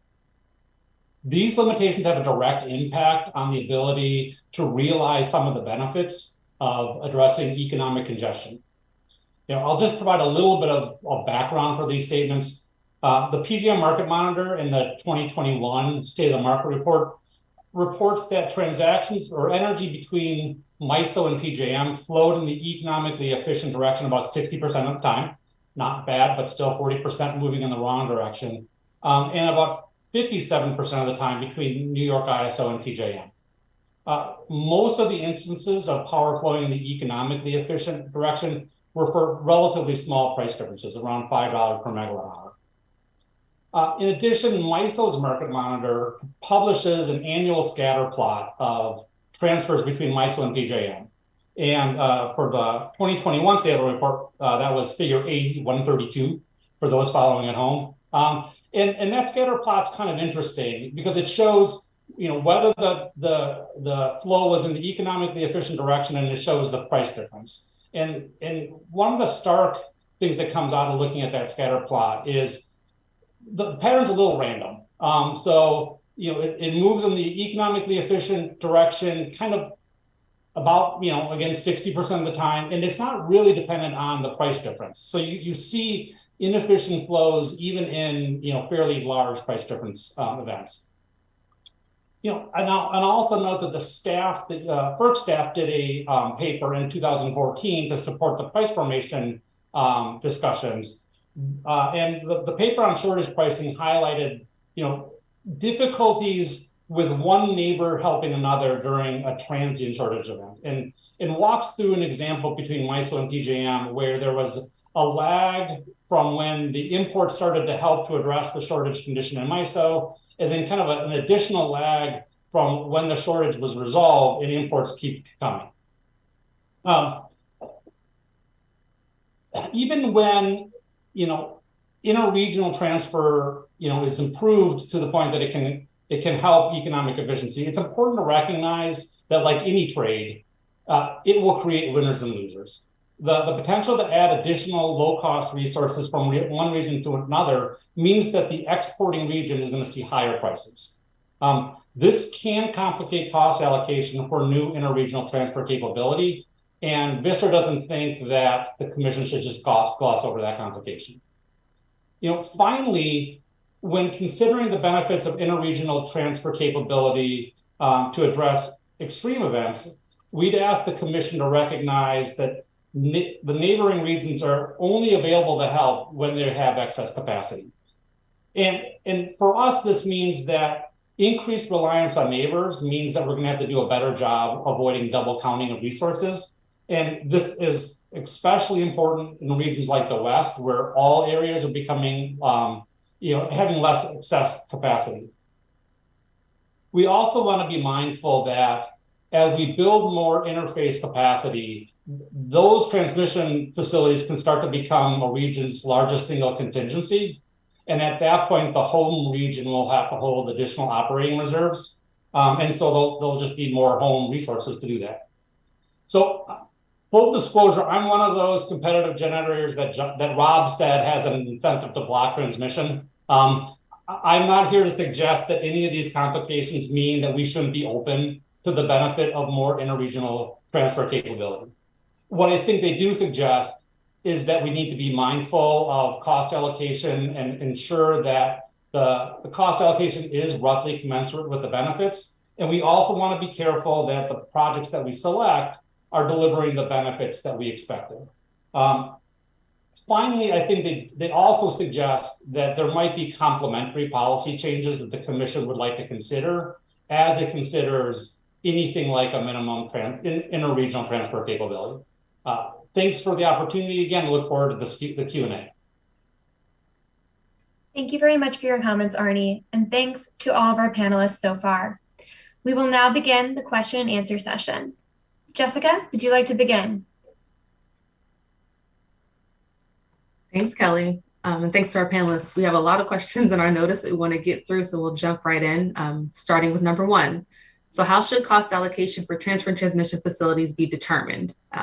Which I think is kind of the crux of what we're trying to get at for this panel. For example, should public utility transmission providers in a transmission planning region be required to allocate the costs within their own planning region jointly with two or more neighbors or at an interconnection-wide level? Or is there some other process we should consider?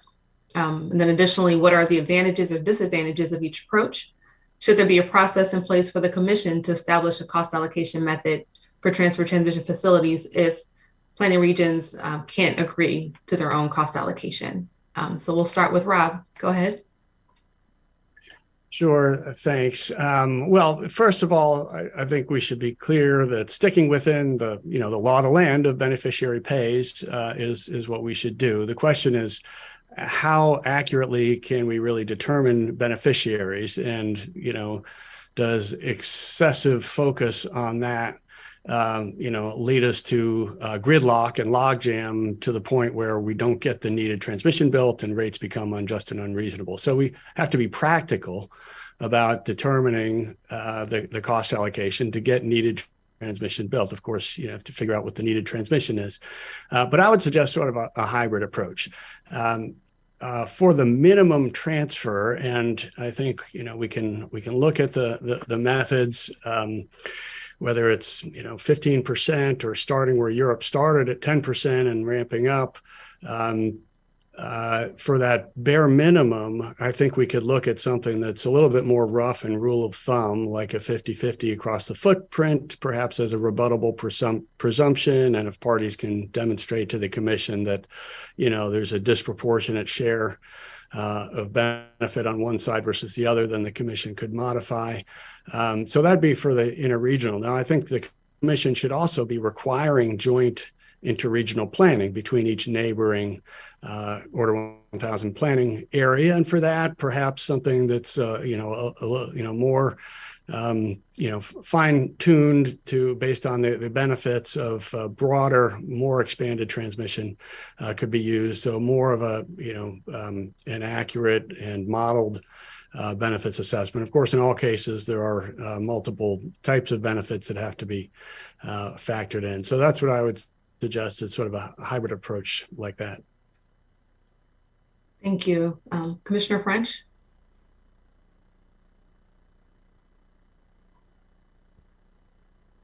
I think you're still on mute, sir. Sorry, there's a few different avenues opened up there by Rob, and maybe I'll try to address several of them. First, the issue I think you raised of I think what parties need to be involved. I think that's an important issue. And one thing I would look at is, during Winter Storm Uri, I've read the FERC-NERC report. My staff has read the FERC-NERC report, and we looked at, what was going on that led up to the outages in SPP, and a lot of it had to do with transmission facilities in MISO South and in TVA. And so I think as you look at who needs to be at the table to do the planning, you've got to have multiple regions at the table, because the solutions that SPP might need might be upgrades that are not in our region. So you've got to have multiple regions at the table.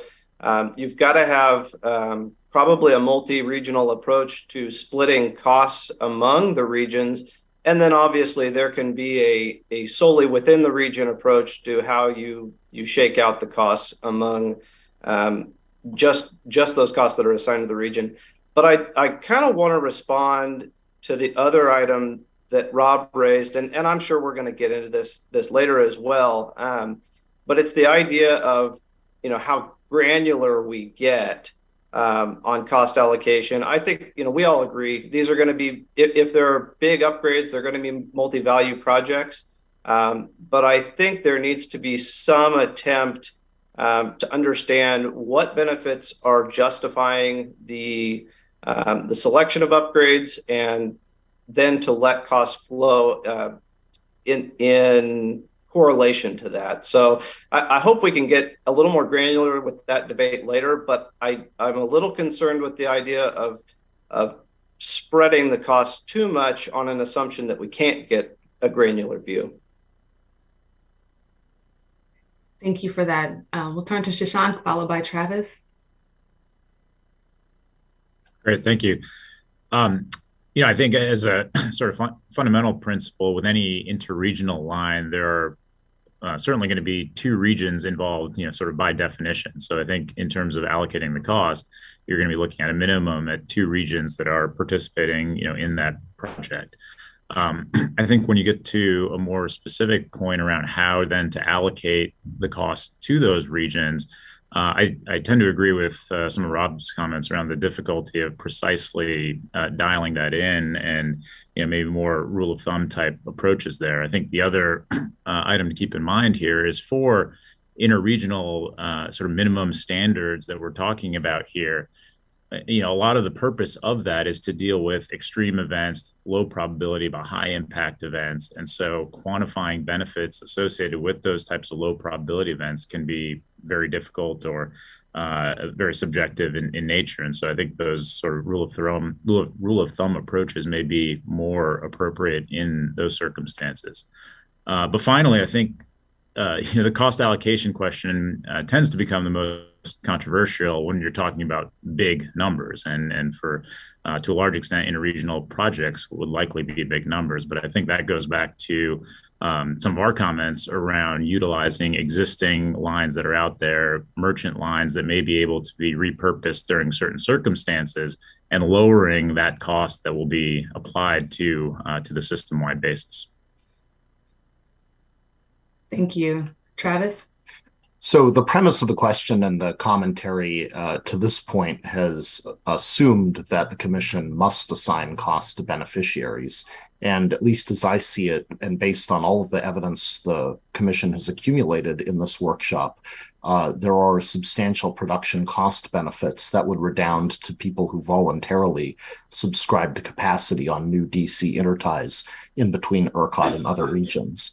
And so, at least on the strength of the record you've assembled to date, if those benefits are capturable by a single market participant willing to make the investment, and if they exceed the costs, which they do, at least on the strength of the studies that have been presented, there should at least be an opportunity for a merchant cost allocation to be undertaken in this exercise before the Commission even gets involved.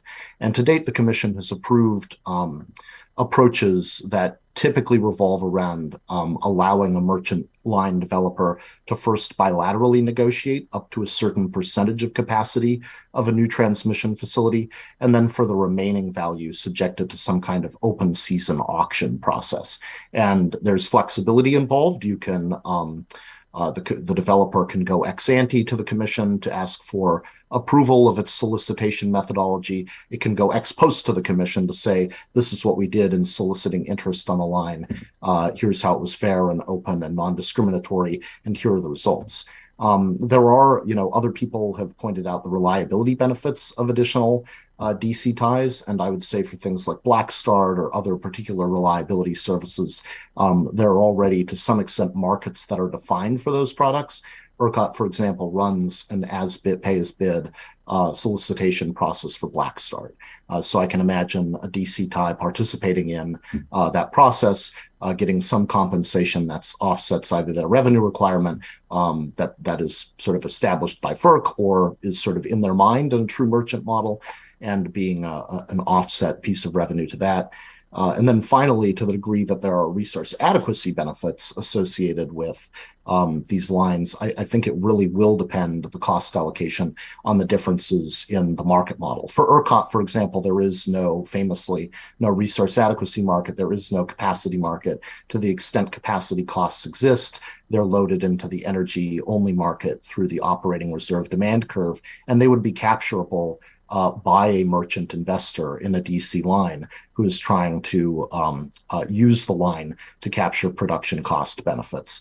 For people outside of ERCOT in SPP, MISO, or WEC, where there is either an explicitly stated or implied capacity cost based on IRP or based on capacity markets, then I think you could leave it to the capable hands of state regulators to direct their utilities to buy capacity whenever it favorably compares to alternative capacity costs in the context of integrated resource planning. That kind of approach, which pushes down the decision-making around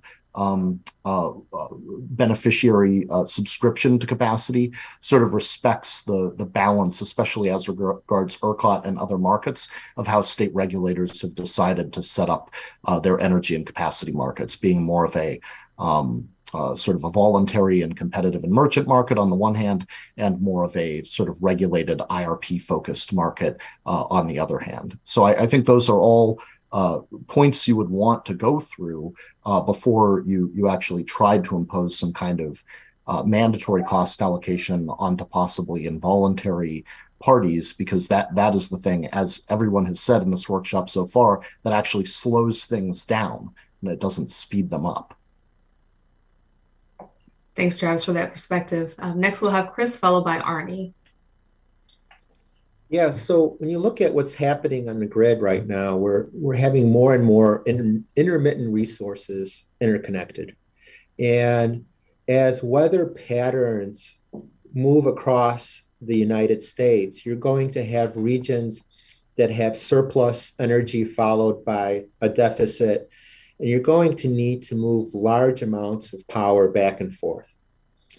And the most efficient way to do that is with high voltage DC lines. But for high voltage DC lines to be cost effective, they're going to have to be large. They're going to have to be several gigawatts in size, right?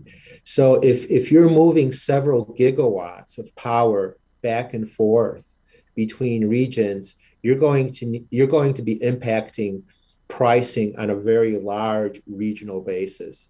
So in order to capture this properly, you're going to have a large area to socialize the cost, because A, these lines are expensive, but the impacts are far-reaching.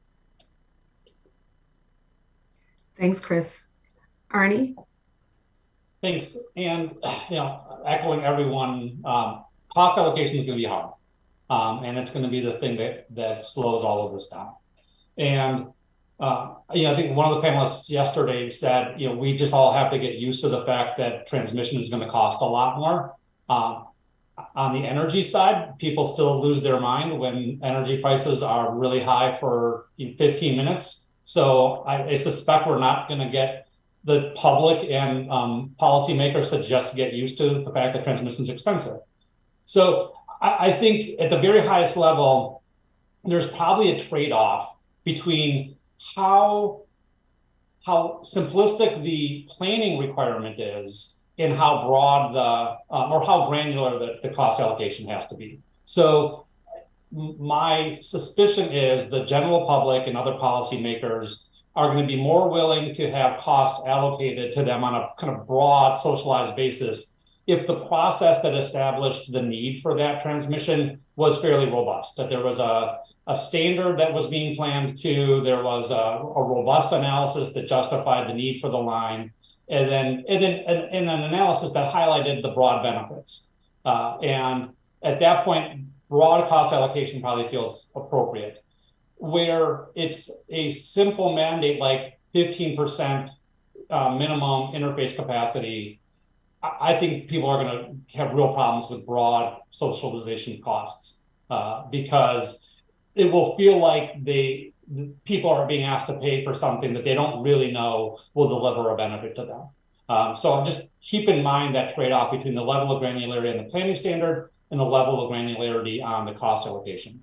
Last thing I'll note is it might make sense to revisit the cost allocation on some periodic basis. Think about MISO and PJM right now, where PJM is fairly long, MISO is fairly short. I'd expect in the near term MISO to get more benefit out of interregional capacity because that excess capacity from PJM can move into MISO. If that gets rebalanced over the next 5 to 10 years, you could imagine PJM getting more benefit, and you might want to reevaluate that from a cost allocation perspective. Thanks, Arnie. Commissioner French? Yeah, if I could just follow on to something Mr. Quinn just said. I mean, I think he was talking about the granularity and how projects are justified. And I just want to say, from my perspective, all of this cost allocation answer is going to depend on the analysis we use to demonstrate the need for the new transfer facilities. Are the new facilities being selected because they pay for themselves many times over through economic energy transfers under normal conditions, as the Lawrence Berkeley National Lab study suggested?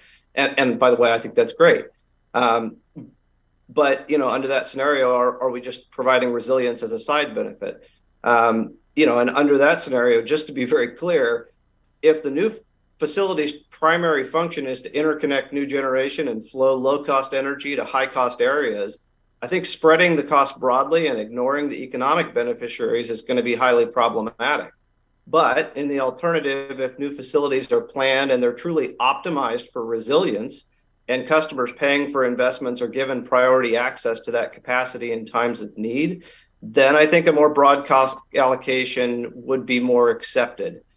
In either case, I do think stakeholders will want to have a good understanding of the benefits and beneficiaries before they move forward with the mechanism. Thank you, Commissioner French. Any other follow-ups on this question?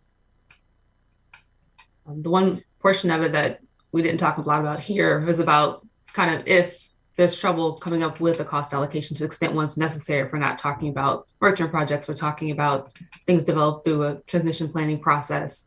Should the commission step in to have some kind of backstop, almost cost allocation to help a project move forward? I know that's been controversial in other contexts, so we did want to see if folks had any response to that portion of the question.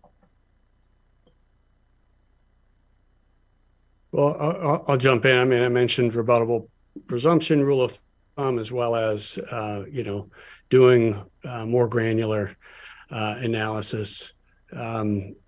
But I also think the commission shouldn't be shy about evidentiary hearings. I mean, it is the transmission regulator for the country. And, we use hearings in many states and PUCs to look at this exact sort of issue. So, there will probably be differing views on assumptions, methods, and data, and therefore different results. And that's the type of thing that can be sorted out in hearings. And I see that Commissioner Christie is here. I'm sure he would love to probe some of these experts, as he was so fond of doing at the Virginia Commission.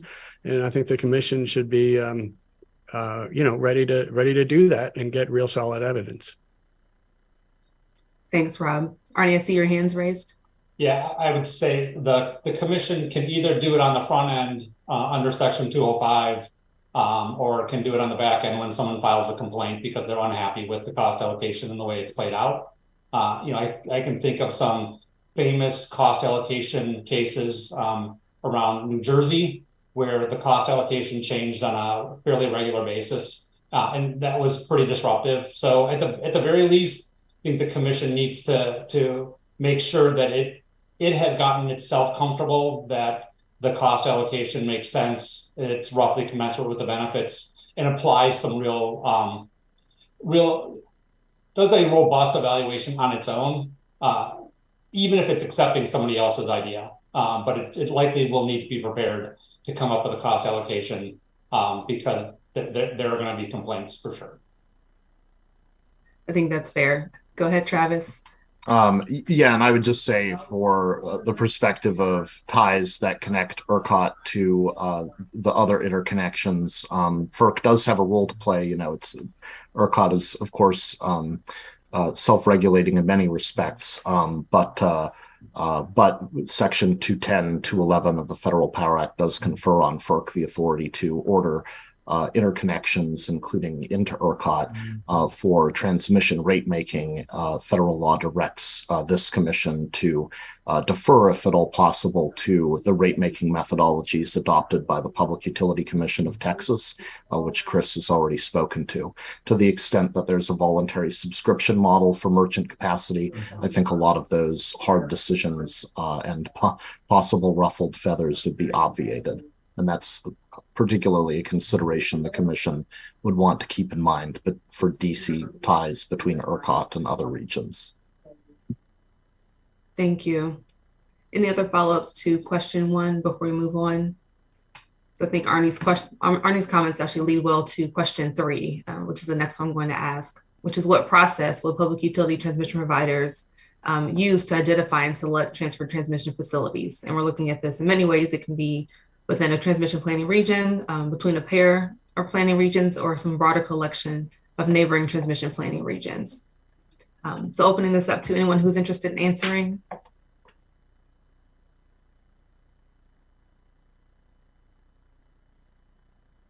Thanks, Travis. Go ahead. Sure. Yeah, I'll jump in line here. So like I said in my opening statement, and it's fleshed out just a little bit in the written comments that I filed as well, I do think there should be an opportunity for would-be buyers of transmission capacity to have the opportunity to purchase it. And there may be, for various reasons, a lack of organic development appetite in transmission. Perhaps, perhaps merchant transmission developers just lose steam after, the commission doesn't take kindly to their more competitive business models. It leaves it up to incumbent transmission owners who don't show as much interest in developing these lines. In any case, I do think as part of the transmission planning process, there should be a requirement where if there has been no organic transmission facility brought to the table and proposed for subscription and open season, that there should be a transmission planning requirement where either an RTO does or it's assigned to a transmission owner to try to at least calculate a value, open a season, and allow buyers to express interest. Obviously, under the tenets of OATS, transmission incumbents are supposed to accommodate requests for new capacity, but I think the interchange between regions is a unique enough feature that you would want to routinize that in some way that allows buyers to agglomerate their demand together through a routine and regularly held process. So that would be my recommendation, again, as kind of a backstop if you don't have more of these organic models developing, some of which are represented on the panel here today. Thank you. Shashank, and then we'll turn to Rob. Thanks. I think the process in a large part depends on what exactly we're solving for in that interregional transfer capability. We've talked a little bit earlier about, are we really talking about something that's available all the time or something that's available in those times of need? I think as we think about those that are available in those times of need, I think there's a lot more options on the table than just building a new transmission line. And so really, I think the key part here is to, first of all, well define what exactly the requirement is that we're targeting. And then secondly, ensure that RTOs and other transmission providers are looking at all available options to fulfill that need, not just a newly planned project, but also, as we've talked about earlier, procuring a service from merchant transmission or other providers that could fill a particular need that would cover the requirements of the interregional transfer capability. Thank you. Go ahead, Rob. Sure. Well, how to determine the facilities? I mean, one thing I think the commission should do is issue an interregional planning NOPR with many similarities to the planning NOPR, the intra-regional planning NOPR, which of course that NOPR identifies certain planning methodologies that are sort of best practice planning methods, and I think you could do that across regions and require joint planning. That's sort of similar to what they do in Europe. They require it, but then there's bilateral agreement between neighboring areas, countries, on the exact facilities and the cost allocation.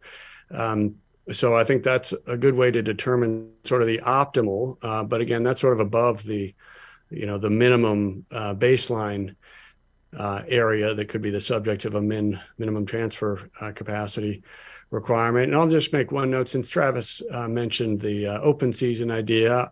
I think there is a role for that. I just wanted to sort of endorse the idea that often there can be some assurance provided to regulators and consumers, et cetera, if there's skin in the game, if there's economic parties posting capital and committing to lines. I don't think that should, be the sole approach. Purely voluntary based transmission will necessarily underplan the grid, but you could have some amount of that where parties can, get together, buyers can get together through an open season and procure capacity and subscribe to capacity. And I know the West is a little bit different on a lot of these conversations. I think it is here with, sort of a small border between West Connect and CAISO. So it's not totally clear an interregional min transfer applies in the same way there. And I know CAISO is looking at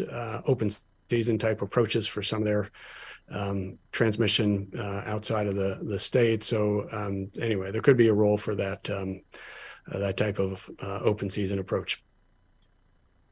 Thank you, Chris, and then we'll turn to Arnie. Go ahead, Chris. Yeah, so I think the methodology of how this study gets performed is just as important as the region. As someone mentioned, that a small amount of hours kind of essentially pays for the entire line. You could have just a few events that pays the whole CapEx. And unfortunately, the way most transmission providers or even ISOs perform a lot of their studies, they just use typical load years with typical weather patterns, and they fail to show that volatility. So the traditional models don't show the volatility. Going forward, we need models to show that, because that's when you'll see the true value of the lines. Thank you. Go ahead, Arnie. Thanks. I will want to echo Rob's endorsement of Travis's idea that, I think we're talking about things that are not the open season idea, which I think is a great idea. So, for the other projects we're talking about, the more kind of AC lines we're talking about, I think a lot about the way the conversation went at the commission's winter reliability forum in ISO New England. And, because I'm thinking about interregional capacity as addressing extreme weather and resilience, I felt like there was a consensus that developed that the methodology we're talking about is a robust quantification of what the problem is, a clear articulation of what standard we are planning to. So, in the context of winter reliability, are we avoiding any possibility of load shed, even the most extreme winter event, or are we simply trying to avoid the most catastrophic version of load shed that you could get, like we saw in Winter Storm Uri? Or are we looking for something in the middle? And I think there the commission has a real opportunity to provide leadership and guidance on what it is the planning standard is and what objective we're seeking to solve. And then at that point, once you know what the problem is, you know what standard you're planning to, then you're in a position to start selecting projects to address that identified problem. I would add that just like it would be good to make sure that there's not a merchant transmission line that could address the problem as well, you'd also want to make sure that there isn't a generation solution that could solve that problem at a lower cost as well. Thank you, Arnie. Go ahead, Commissioner French. Thank you. Just very briefly, I also want to endorse something I heard Rob say there. I think there was an idea of a requirement for interregional planning, just like we have a proposed requirement for regional planning. I think that would be a wonderful outcome of these proceedings. I think that's something we've talked about for years. We've encouraged our regions to get together and do planning processes. It would be absolutely excellent to get folks in a room, maybe not even two regions, maybe a consortium of regions together in a room, try to settle on maybe some joint modeling, try to co-optimize your planning to find a set of projects with a broad base of benefits. GI interconnections, APC savings, avoided local transmission, avoided capacity costs, resiliency, all these things together in a sort of a consortium planning process. I think that would be fantastic. And I'll throw in merchant transmission as well. I do think there is sort of an inherent bias among the planning regions toward AC investment. And it's maybe just a pesky difficulty to consider a DC line in those processes. And so, if that were part of the consideration as well, I mean, as a regulator, I always want the least cost options to be evaluated. And I think that should be part of the discussion as well. So endorse a lot of what I just heard. Thank you, Commissioner French. Any other thoughts on this specific question before we move on? Thank you. So we'll move on to question 5. So for this question, I'm going to talk more about benefits here. So what, if any, categories of benefits should public utility transmission providers be required to consider when evaluating transfer transmission facilities for selection for purposes of cost allocation? So kind of baked into this question is the assumption that it'll happen in some kind of maybe interregional planning process or some kind of coordinated process. I guess we'll start there and then we'll move on to 5A. So checking to see if anyone has any specific thoughts about kind of what benefits. We talked about a lot of them already, but just wanted to raise the question. We'll start with Commissioner French. Yeah, and I don't have much new here, but I just want to reiterate some of what I already said. I think if a project is justified and planned using a certain set of benefits, I think those benefits need to be used to develop the cost allocation. But maybe I want to put one little piece of nuance. There's been back and forth on how granular or how simple a cost allocation mechanism needs to be. And I'm not really sure those items are at odds. I will say I get uncomfortable when we use terms like rule of thumb, or if we talk about just splitting things 50-50. That makes me nervous, but that doesn't mean something can't be simple. And I would use something like SPP's highway byway methodology as an example of something that is simple but elegant and data driven. It is, and I won't get too much into the inner workings of it, but it had a backing of data of why exactly we're splitting costs a certain way. And you go ahead and you set up that cost division, and then you move forward with projects. And so my thought here is I am definitely in favor of simplicity. I'm definitely in favor of setting up rules of the road ahead of time. But I also want to make sure that those are reflective of, generally reflective and roughly commensurate with the costs and benefits that are going to be produced out of the project. So just wanted to make sure I made that clarification. Thank you for that. We'll move on to Shashank. Yes, thanks. I think one of the important points here is it doesn't matter where a transmission facility is sited. It can bring the same benefits to whatever market that it's in across the country. And I think one of the challenges that we see with interregional transmission is that different markets value transmission differently. And so we need to make sure that there are consistent methodologies, consistent standards applied across markets for how those transmission projects are valued across, different characteristics like reliability and economic and other criteria. Otherwise, even if there is interregional planning, I think, we'll get stuck at sort of the first step of how do you even have the same target in mind between two regions. So I think consistency in methodology of benefits, and that consistency applies across the board too. I mean, there needs to be consistency of interconnection standards, consistency of planning methodologies. I know we have the RTO model that we live in, but the more consistency that we can get across those is going to make interregional transactions, interregional projects far more efficient. I think the last point, again, going back to what we're solving for here, is a interregional standard.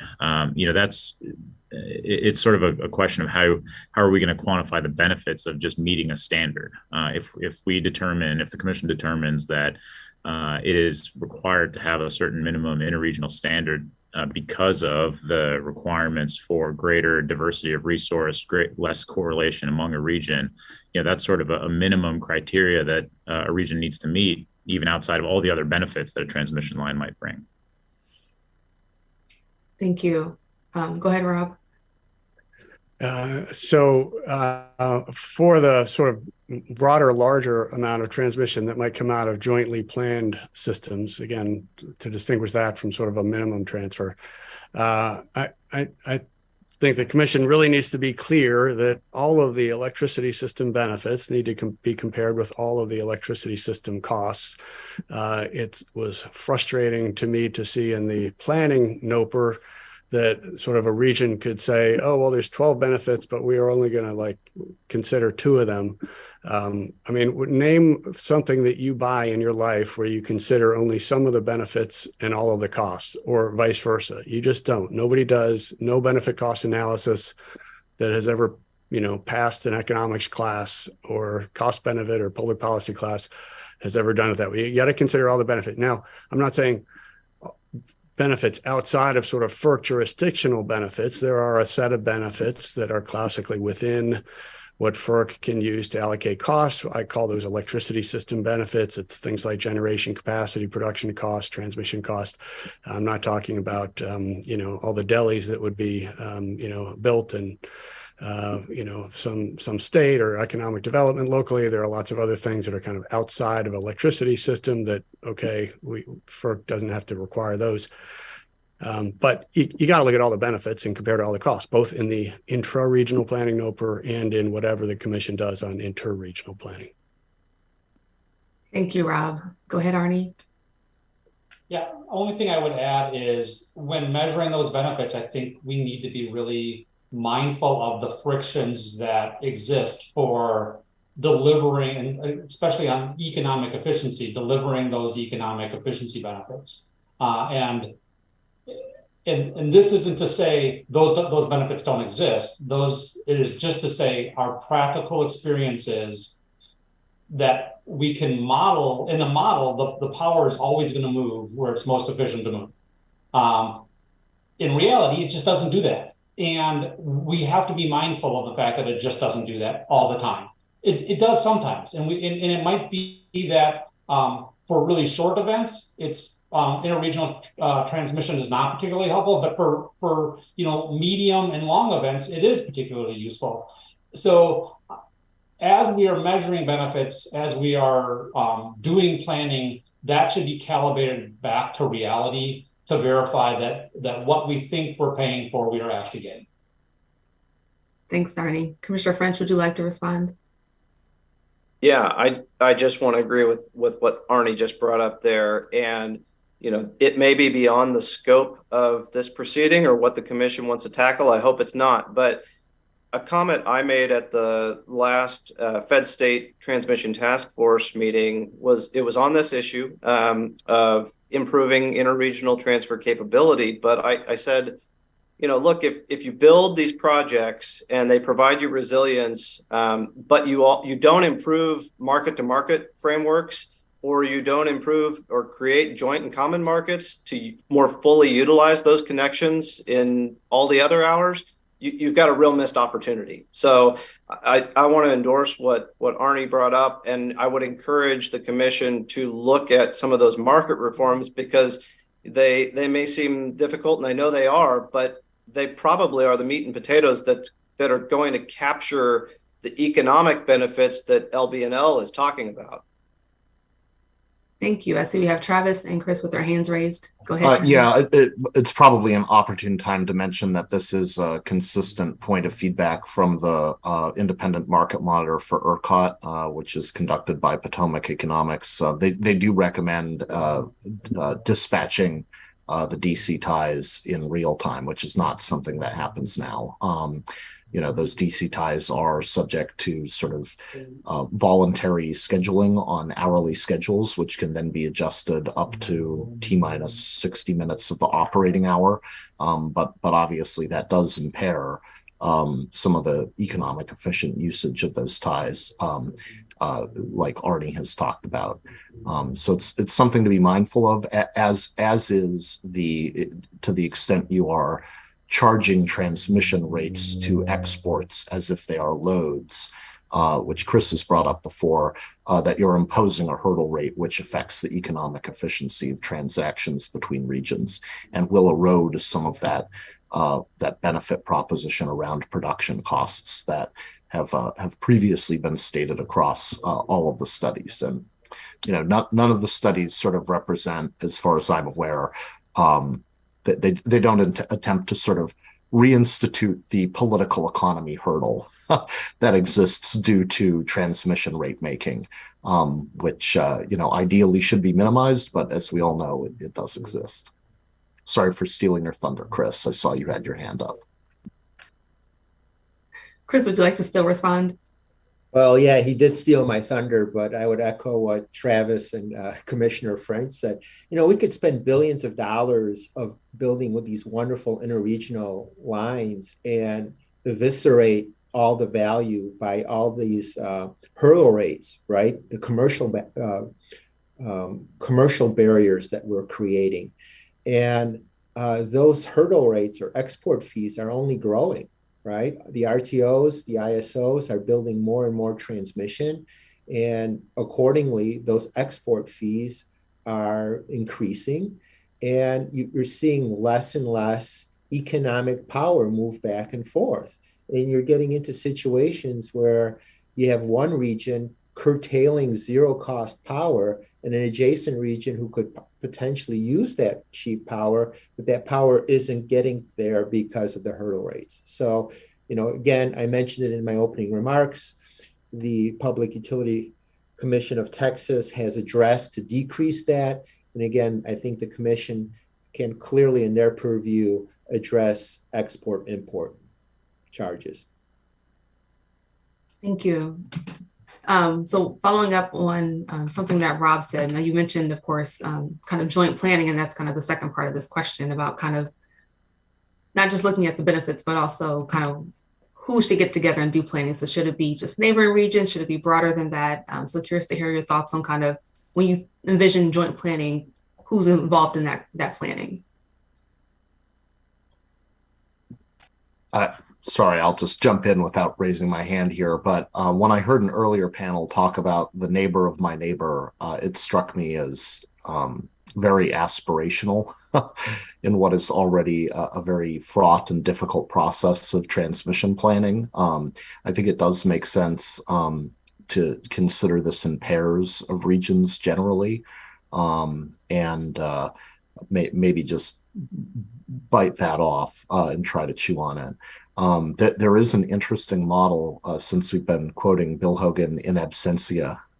I'll do so as well. I know there's an interesting model that Professor Hogan has sometimes cited to out of Argentina in the 1990s, where presumed beneficiaries based on modeling were then treated to a kind of democratic exercise, and a supermajority of the votes of the beneficiaries were necessary to cause a transmission project planned across a very broad region to advance. there are reasons to believe, as I think Rob has pointed out, that the people who actually are beneficiaries may be represented in those processes by people who may not want to see the benefits materialize. So you'd have to be pretty conscious about who you're awarding those democratic voting rights to. But certainly, when you've had sort of less directional, sometimes less intuitive, broad-based transmission planning processes, it does seem cause at the back end, again, if you're going to do involuntary cost allocation, to try to loop back and give people some kind of a democratic check or authorization for what you're going to do to them. So that would be an interesting data point to look into. Again, Argentina in the 1990s. Agree, that would be interesting. Rob, go ahead. Well, yeah. So on who are the planners for joint planning, this workshop's been very useful. Thinking of comments by Sharon Segner about, Order 1000 regions are the ones we use for planning. So it's almost natural, almost obvious to say, well, interregional planning is sort of by definition between those Order 1000 regions. That makes a ton of sense. I think maybe Aaron Bloom and Debbie Liu talked about the neighbor's neighbor and sort of rolling up with larger entities. And Commissioner French mentioned, sort of multilateral in his neck of the woods makes sense with TVA, MISO, SPP, perhaps others. So I guess the bilateral neighbor to neighbor at least makes sense, but I think there could be cases where a multilateral, would be needed, and there would need to be some way to determine that. I also think it makes tremendous sense for interconnection-wide entities to at least look and see whether there aren't any obvious greater efficiencies from a better configuration. So it could be WEC and EIPC, for example, doing that. Not saying everything needs to, come out of a top-down interconnection wide. I'm just saying as sort of a check to make sure consumers benefit from the configuration and the investment. Thank you, Rob. Anyone else have thoughts on kind of the who should get together and come up with the right configurations here? Okay, seeing none, we're going to move on to question 6 in our notice. So we talked about this a little bit already. So should the commission prescribe a standard or principles to govern the selection of transmission facilities for purposes of cost allocation? So again, this is assuming we have some kind of joint planning process where folks are working together to identify facilities. So how much guidance, and I think we've talked about this a little bit, whether or not the commission should come up with guidance on the front end or the back end. I think Arnie mentioned it that way. So just checking to see if anyone else has thoughts on this question or additional things they'd like to add.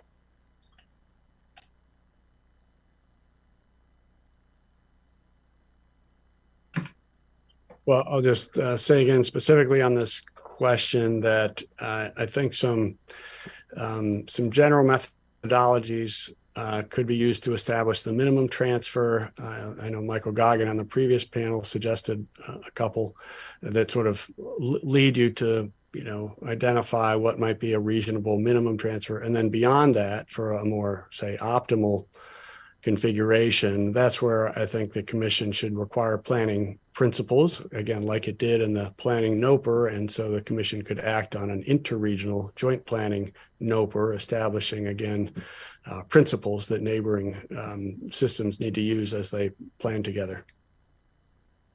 Thanks, Rob. Go ahead, Shashank. Just two points here. One, I think going back to the earlier point of consistency, and I think this echoes some of what Rob was saying, is we can't have different regions going about this differently, because it won't result in anything getting built if they're looking at it in different means. So I think establishing those criteria on the front end is going to be important to ensure that different regions look at it the same way. And then I think the second point is really just ensuring that all options are considered in that planning approach, or in that selection of the lowest cost means to achieve the minimum transfer capability, that it's not just traditional new facility planning, that there are other service or other options considered as part of that evaluation. Thank you. Go ahead, Arnie. Yeah, I just want to reiterate something I said earlier, and that is the commission especially has a unique role in establishing what the planning standard is, especially for resilience in extreme weather. I think the notion that even a ISO or a transmission planning region is going to get comfortable with what level of rolling outages are acceptable during an extreme weather event is unrealistic. I bet the commission itself is going to be a little uncomfortable with that.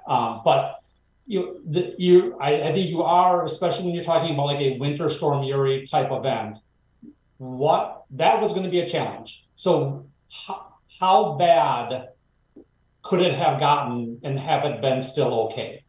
That is something the commission really can provide leadership over, because in the absence of that leadership, I think you might get the notion that we basically are planning to a 0 years ever, never going to ever have load shed, because no one wants to be the one who said, hey, I said it was okay if we had 2 days of 3 hours worth of load shed for 20,000 customers. Simply encourage the commission through whatever wisdom it can muster to provide some guidance on that issue. Thank you, Arnie. Any other thoughts on that topic? All right, so we're going to move on. So the next question is, should the commission require public utility transmission providers to use a portfolio approach for selecting transfer transmission facilities to meet a minimum amount of interregional transfer capability? So we talked some about, this is actually stealing from some of the other transmission work the commission has done. And I'm wondering also, since we've talked a lot about merchant projects as well, whether a portfolio approach would allow for consideration of merchant projects at the same time maybe other types of projects are being considered. We'll start with Rob. Yes, I think a portfolio approach makes eminent sense, both in an intra-regional planning context and an inter-regional planning context. There are almost always efficiencies if you look at multiple lines and paths together relative to just a single line. But at the same time, we don't want to sort of squash or overly bureaucratize the development of needed lines that may be single lines or merchant lines. So maybe I'll defer to my merchant colleagues on the panel to talk about that. Any merchant colleagues want to chime in there? Go ahead, me and Chris. Oh, sorry. Go ahead, Shashank. Sorry. No, I certainly think a portfolio approach can make sense to meeting a region-wide minimum standard. I think going back to again the fundamental reason for the minimum standard is really a risk element. And so as you think about the risk, it's really about the correlation of resources and the likelihood of losing, many types of resources within a region. And so having that interregional backstop is the safety net against that. And so having multiple interregional safety nets behind that, I think is valuable. Certainly merchant lines should be part of that portfolio and part of the evaluation of that portfolio for how a region can create the lowest cost, lowest risk portfolio. Thank you. Go ahead, Chris. Sure. So in another lifetime, when I was a young engineer, I had the ability to do loss of load probability studies. And what you found was interesting exercise. When you eliminated all the interregional ties or eliminated all the interconnections to your neighbors, your reserve requirement went up to like almost 50%, mid 40s. And then when you put all your regional lines back in, your reserve requirement would drop to 15 to 18%. Right. So those are kind of at a high level what the benefits are for interregional lines. I'm saying that because you just can't do it in isolation, right? You're going to have to model the entire grid with all these lines in order to capture the correct picture of what's going on. Thank you. Go ahead, Travis. Yeah, I mean, I will say that a line that's selected through transmission planning and broadly cost allocated with its benefits sort of in terms of energy, say, just being dumped into the market on the importing or exporting end is obviously going to affect the economics of people trying to develop merchant lines and possible buyers of capacity. And in my written statement, in a footnote, I sort of quantify the economic effects on the ERCOT market, which again is scarcity based, of adding even just 1,000 megawatts of import capacity. It's very easy to erode the economics of again, a new generator, a new storage facility, a new DC tie, all of which effectively substitute for one another in terms of the benefits that we've been talking about around production cost avoidance, eliminating congestion costs, et cetera. So I think you'd want to be sensitive to that. Maybe more thinking needs to be devoted, and I certainly haven't done so in the run-up to this conversation, about how certain benefits and thus certain costs of a portfolio of lines could be reserved to true reliability situations, while the rest of the lines sort of economic runs could be allocated through a more merchant process. Through a willing buyer and willing seller. I think Shashank sort of alluded to this slightly in talking about what kind of reliability products a merchant line might be able to offer and sell. I talked about a little bit before about, is it possible to have a certain carve out of the revenue requirement set aside for black start products or something like that. But if you do allow the full range of a line to be operationalized that's been planned for and broadly cost allocated, then at least as far as ERCOT goes, I just don't see a future for a merchant business model. So I think it's important to keep the door open on merchants, which means not fully opening the door, as it were, on a purely planning based model. There's probably some happy medium that I hope the commission can land upon in this proceeding. Thank you. It's interesting. Any other thoughts on that question or responses to Travis's idea of the happy medium between fully planned and also allowing space for merchants to participate? Oh, sure. Go ahead, Shashank. Just to follow up on Travis, what I was alluding to, I think that is very much in line with what I was getting at of having merchant models be able to provide that reliability value that we're talking about here, that interregional transfer capability in times of need under a cost allocated approach, whereas most of the value of the line will be handled in a traditional merchant model. So it is trying to find that happy medium of how do you best utilize resources that may be paid for in other circumstances or by other means to satisfy also this additional value. Thank you. Travis, did you want to respond?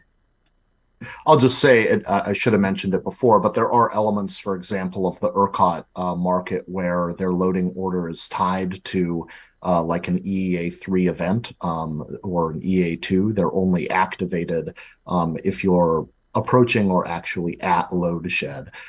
So if for example, a line, if a DC tie were showing economic interchange and you were going to capture the value of that through merchant subscription, you could at the same time potentially have the line's operational status somehow reserved for sort of a cost socialized benefit in EEA3 conditions. Though realizing then that the merchant investors in that line, which would stand to get, as I think Grid Strategies paper pointed out, $1 billion of benefit from a single event for 1,000 megawatts, are going to be deprived of that, perhaps reasonably so, because it's such an extraordinary outlying event, because that benefit redounds to the people who have been paying for the actual reliability benefit of the line of the tie being held in reserve for the EEA event. Thank you. Go ahead, Chris. Yeah, sure. So I think what Shashank and Travis are alluding to is that there's no reason why we can't have a hybrid approach, right? It doesn't have to be all cost allocated or all merchant. You could have a transmission line that has a tremendous amount of reliability benefits, and those reliability benefits get socialized accordingly, and you have the market take a certain amount of risk, and that's another way of getting a line built. So throwing that out there as a potential solution to our problems. Thank you, Chris. So it kind of takes me to our next question. So this one is kind of based on the foundation of our existing kind of regional planning process and how costs are allocated there. So obviously the commission currently has an ex-ante cost allocation in place for its regional planning process. But obviously things could be ex-ante, ex-post if we're talking about something that's going to be jointly planned in some way.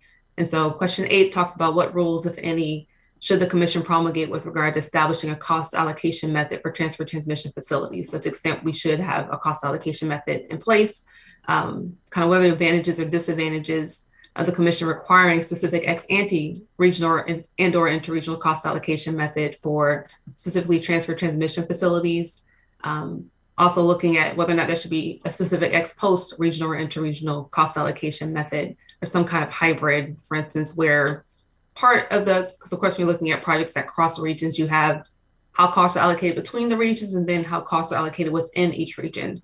So whether or not there should be some portion that's ex-ante, some portion that's ex-post, some version of that. And then question C, of course, should the commission decline to prescribe an ex-ante or ex-post cost allocation method for applicable public utility transmission providers, what process should govern the establishment of cost allocation rules for any type of transfer transmission facility? And so here, obviously, we have existing construct that we have now, but thinking about this new category of projects, these transfer transmission facilities, what kind of cost allocation do we think makes sense? Something up front, something on the back end? Should we have something at all that's prescribed, or should we think about this in a different way? You know, an easy question. Go ahead, Chris. Yeah, so I'm going to mix up 1 and 2 together, right? And kind of point across the pond to what Europe is doing, right? They have an interesting methodology that kind of commingles both. It's called a cap and floor, right? Where interregional lines or transmission lines get a floor, 3 or 4% state of return, and they can go up to a cap depending on how the line gets utilized. It's a way, the floor is a way to get the project going, and it shares risk between the consumer and the merchant transmission developer, right? So that's kind of a methodology. I like it, quite frankly, and I really think that some sort of ex-post processing is needed, because there's no shortage of interregional lines that there's full agreement that they will pay for themselves in 5 years, 6 years, 10 years time, but we're so wrapped around the axle of kind of splitting up costs, whether it's 40, 60, or 35 and 65, or is it 45 and 55, that they're simply not getting done, right? And it kind of takes the oxygen out of the room. And if you do this ex-post analysis, there's no question the beneficiary of those lines are going to pay for it. Thank you. So Chris, would you recommend just doing the ex-post or doing some kind of ex-ante and then maybe doing ex-post later just to allow for adjustments? Yes, the latter. So you do a ex-ante, just the bare minimum to get the line going, and then ex-post when the benefits gets quantified. Thank you. Commissioner French? So I'll just briefly give my perspective from experience in the Southwest Power Pool. Obviously, we have sort of our and I'm rolling all of these questions together. We have this broadcast allocation method that we apply to anything that comes out of our regional planning process. But those are sort of the bread and butter projects. Those are reliability projects and economic projects. And it's pretty, and that's been a good process. It's great to have an upfront cost allocation method just set, and you know it's going to apply, and we're not going to fight about it afterward, and we're not going to have a really complicated mechanism to try to true up who benefited from those projects after the fact. That can be extremely problematic.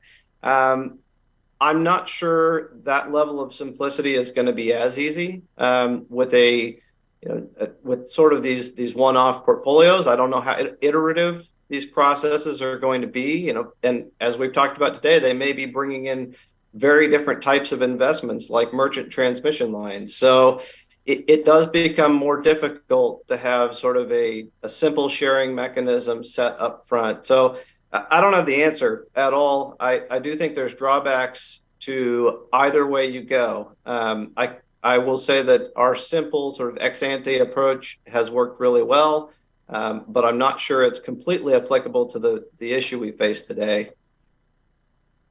And Commissioner French, would you say it's also worked well for interregional coordination for those types of projects?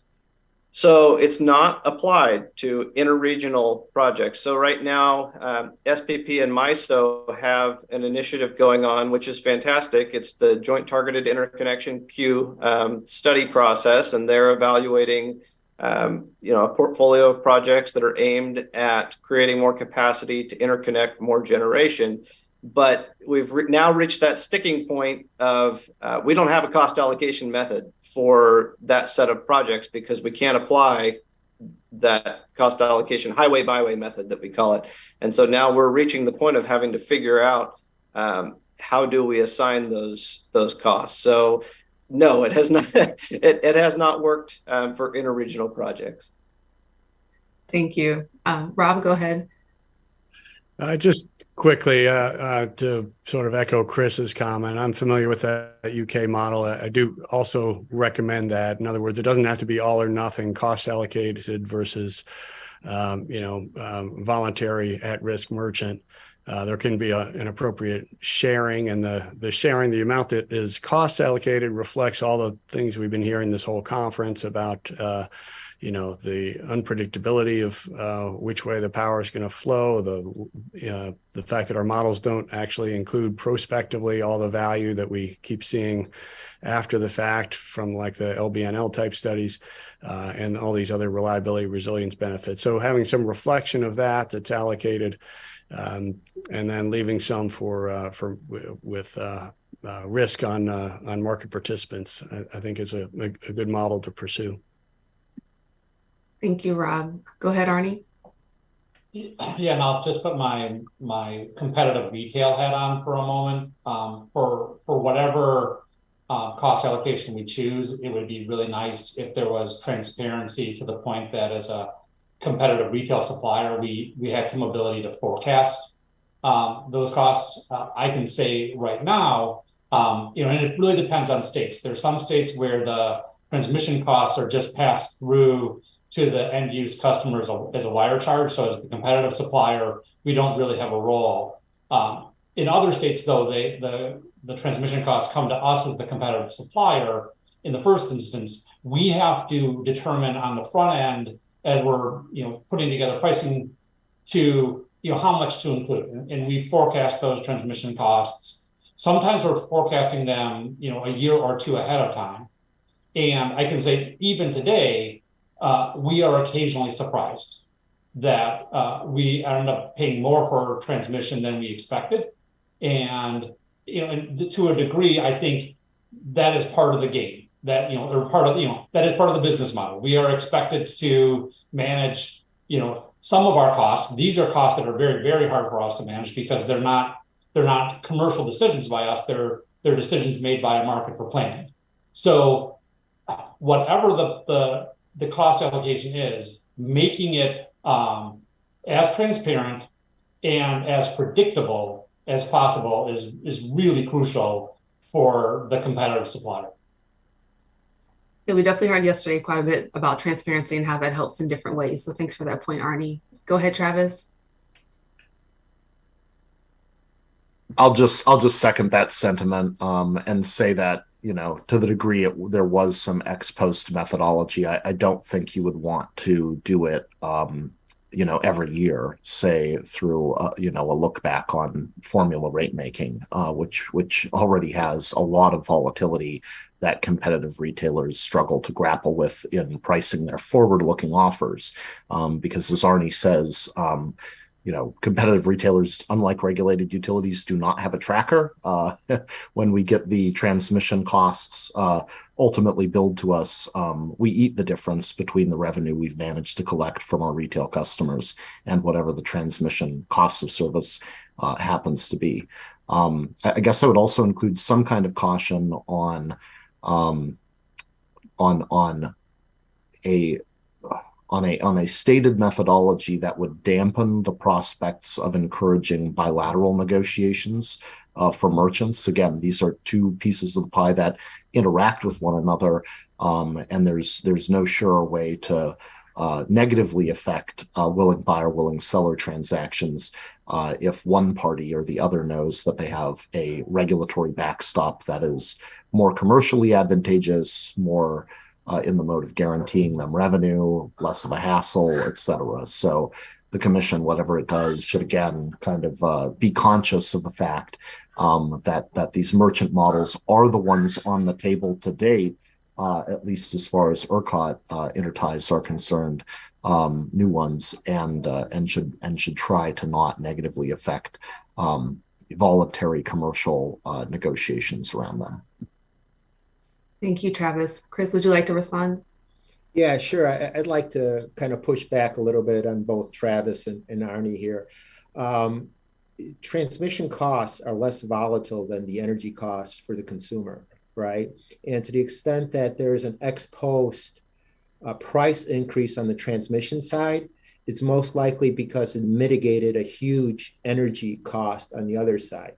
So we got to keep that in perspective here, is this line is mitigating a huge energy imbalance, and someone would have been paying that huge energy imbalance if that line wasn't in place. So that's all. Thanks, Chris. You sparked both Arnie and Travis. Go ahead, Arnie. Yeah, disagree. And for a couple reasons. Reason number one is transmission costs are just becoming a larger part of the bill, and so the volatility then becomes just a bigger part of the things that we're managing, and we can't take an action to hedge the transmission costs. We can take actions, and we do take actions to mitigate price risk. So the price volatility benefit that you ascribe to us assumes that we haven't done anything to hedge that price volatility risk already. In a region where we have already hedged that risk, then whatever the transmission line is doing it for somebody else. So to suggest that on an ex post basis, we're somehow made whole by the surprise on transmission costs because we got an energy benefit would assume that you know what we did on a hedging. And I can tell you from our perspective, we hedge on a forward basis for the vast majority of the load that we serve. I guess Travis is okay with what Arnie said. I am. I'll just say ditto to what Arnie said generally, but also I think it would surprise, or maybe not, the commission how volatile, especially the formula rates in the eastern United States can be for your typical retail energy supplier. I mean, they often show double-digit swings year to year, and then as a retailer, you receive relatively short notice with very little ability to dispute those costs, even if you were willing to spend the regulatory and litigation resources to do so. And, you've already priced your retail offers for a fixed rate under a known contract. So, I don't know that this is as big of a deal in Texas. The transmission rates certainly have gone up. I will note also that NRG, as part of the regional transmission rulemaking docket that FERC has going on, we did file a full study of transmission rate changes over time in all of the markets that we participate in that are FERC jurisdictional.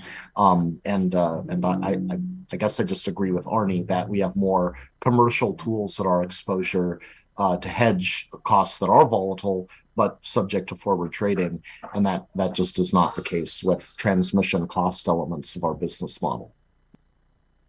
I'm going to let Chris respond, and then we'll turn to Rob, add him to the conversation. So I think there's two concepts here that are being missed, right? There's obviously, I said cap and floor, right? So there is a cap to the transmission rates, right? So that's number one. Number two, Arnie, you can take that into your hedging considerations as well, that you have this variable transmission rate, and that could be taken into consideration into the hedging scheme, just like you're hedging fuel prices and other things.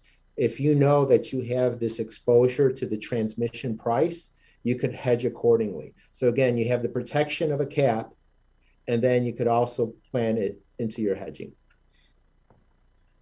Go ahead, Rob. Well, we're getting into this dynamic where, unsurprisingly, our very smart and good friends in the generation sector often don't like cost allocated transmission, and that shouldn't be a surprise. But again, I think we need to kind of go back at the original theory of locational marginal prices and the market design that we've set up. Because you do hear this a lot from generating companies and even sometimes the market monitors, thinking that this, I think, mythical idea that relying on market signals alone and property rights gets to the efficient level of transmission investment. And that is not something you could find in any of the theory of any of the economists or engineers or others who kind of wrote out the whole system of market design we have. That will under-provide transmission. Consumers will be harmed by that approach. You have to proactively plan to get the optimal amount of transmission, which means some of it has to be through a regulatory process and cost allocated. Is your hand still up from last time, or do you have a new comment? I have another comment. I do as well. So I'll say the greedy company hat I'm wearing, Rob, is the retail supplier greedy company, not the greedy generator company. And I will say, on Chris's comment about if we knew that there was an exposure to transmission costs, so we could factor that in. We likely will, but just recognize that means that we will likely price into our retail offerings a cost that we might not incur, and we'll make some determination about that. But you essentially then are asking retail customers to bear the cost of some uncertainty that we are bearing. And I want to try to maybe pull it back a moment and not suggest that we're being intransigent. I think what we're really asking for is not that we're ever allocated transmission costs. Really just asking for an opportunity to be able to forecast those transmission costs with a reasonable level of certainty, understanding that we're in the business of accepting risk. Rather accept risk over things that we control and not things that we don't control. But if there's some amount of risk left over for even those things that we don't control, then giving us as much transparency and as much ability to forecast that risk that we're exposed to, that's really what we're asking for. Go ahead, Travis. Even if Arnie and I owned not 1 megawatt of generation, I think you'd be hearing the same response from us on this, which is that transmission rate making and the formula rates that this commission in particular has pursued have made transmission costs and the rates very volatile in a way, incidentally, that does not really exist for, say, gas transmission rates. My company is a big shipper on the gas transmission system as well, and we view those rates, if not as more stable over the long term, then at least more predictable, subject to ordinary administrative and regulatory processes of rate review at the commission. Candidly, all of the things the commission heard at yet another transmission technical conference not long ago, where I thought some commentary was right on point. And then finally, just back to this idea that transmission will be habitually underinvested in if we don't do these, mammoth governmental transmission planning processes, at least for the transmission that goes into and out of ERCOT. I don't really accept that premise. These DC ties are effectively perfect substitutes for storage. And the state of Texas within ERCOT expects storage to be developed on a purely competitive and merchant basis. And it has essentially the same business model. If you were someone who didn't know anything about these assets at all, if you were just a capital investor and you were looking at whether or not to spend money on a DC tie or a big piece of battery storage in the ERCOT market, your financial analysis would be essentially the same. And yet here, throughout the course of the proceedings, we've proceeded on the premise that one type of technology needs to be planned for and subject to a paradigm of cost socialization, and the other should be anticipated to be essentially competitive and merchant, at least within the Texas market. Again, for other markets where everything is a matter of monopoly-based decision-making, and it's just a question of whether it's the state regulator doing it to you through IRP or the federal regulator doing it to you through transmission, that may not be an issue. But I think I can rely on my written submission in this proceeding to talk about why, when you do have a transmission facility that acts like a generator or a storage resource into the ERCOT market, why it's important to try to treat them the same on a regulatory basis. And I would also point finally to a paper that I refer to published by Resources from the Future, UMD's Tim Brennan, that is right on point for the subject. Again, most transmission investments, because to Rob's point, they do distribute benefits so diffusely to so many beneficiaries, have to be planned and cost allocated on sort of more of a governmental basis. But at least the transmission facilities we're talking about with respect to Texas, which in some ways engendered this whole conversation, it doesn't need to be that way. And the conversation, in my view, isn't really pivoting around that point. Thanks, Jarvis. We're going to add Shashank to the conversation and then let Rob have the final say so we can hopefully get to the rest of our questions. Yeah, not to jump in the middle of this fray, but I think a lot of the debate here around this point is really getting hung up on transmission projects that may be there for minute to minute, hour to hour, day to day energy price differences between markets, and evening those out or capitalizing on those, and whether that cost of those facilities should be allocated broadly. But I think it's important to recognize, really what we're talking about here with the interregional transfer capability is an insurance policy more than anything. It's not for those projects that are just there to arbitrage energy prices. It's to ensure that a region, however we want to define it, has the resources available to it to meet the needs of its load in stressed circumstances. And in those situations, I think everyone would agree that there is some element of cost allocation that's appropriate to ensure there are sufficient resources. I think there's many examples out there of contracts being awarded to resources, whether they're RMR contracts or otherwise, to ensure that there is sufficient resource available even outside of just energy pricing. Thanks. Go ahead, Rob. I'm not going to repeat anything I said before. We can argue all day, and I would love to about the need to plan and allocate some of the cost of transmission. But just on the point about transmission rates going up, I think we need to recognize in all transmission conversations that we are at an unfortunate time where we have 70-year-old assets that have to be replaced. And so a lot of investment is happening completely separate from these kind of large-scale regional and interregional discussions, because none of those really are happening. But there's a lot of investment going into kind of local upgrades. I know there's a big debate between consumers and transmission owners about how much of that is really needed. That's a very tough question to answer, and I know the commission's in the middle of it, but those cost increases are sort of completely separate from this whole conversation in the planning NOPR and in this interregional planning process. And I'm not here to defend formula rates either, but that's also a separate issue. And I understand these things can create unhedgeable costs for retailers, but I hope we keep the regional planning and interregional planning processes and policies distinct from that whole can of worms. Thanks, Rob. Thanks for the spirited debate. This is an interesting conversation. So we're going to switch gears a little bit and move on to our next question.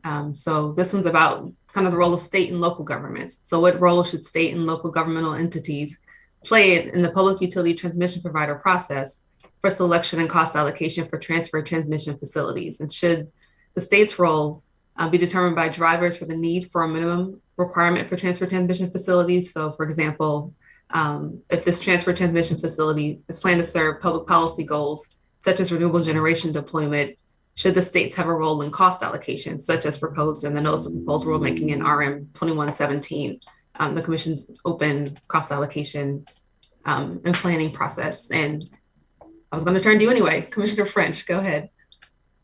I had a feeling. Well, I'll be really quick because I think this same question was actually asked in one of our recent Fed State Task Force meetings, and I want to provide a really clear answer.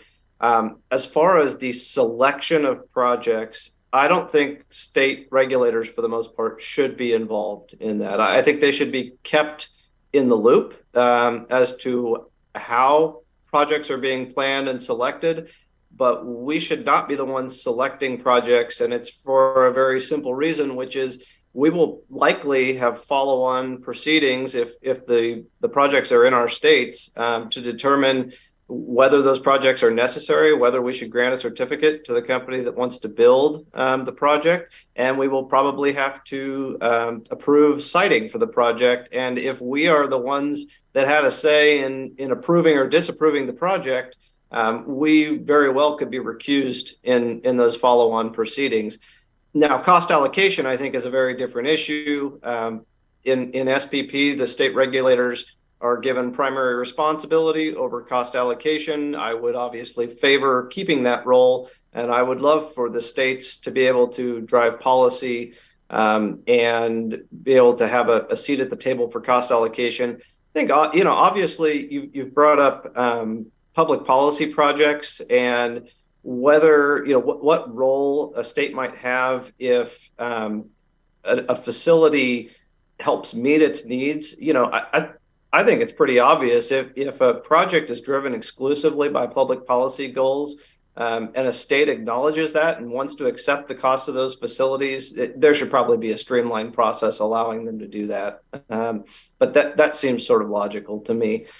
So that's all I have on that. But I think I would just go ahead and reiterate caution that there are legal reasons why state regulators should not be involved in selection.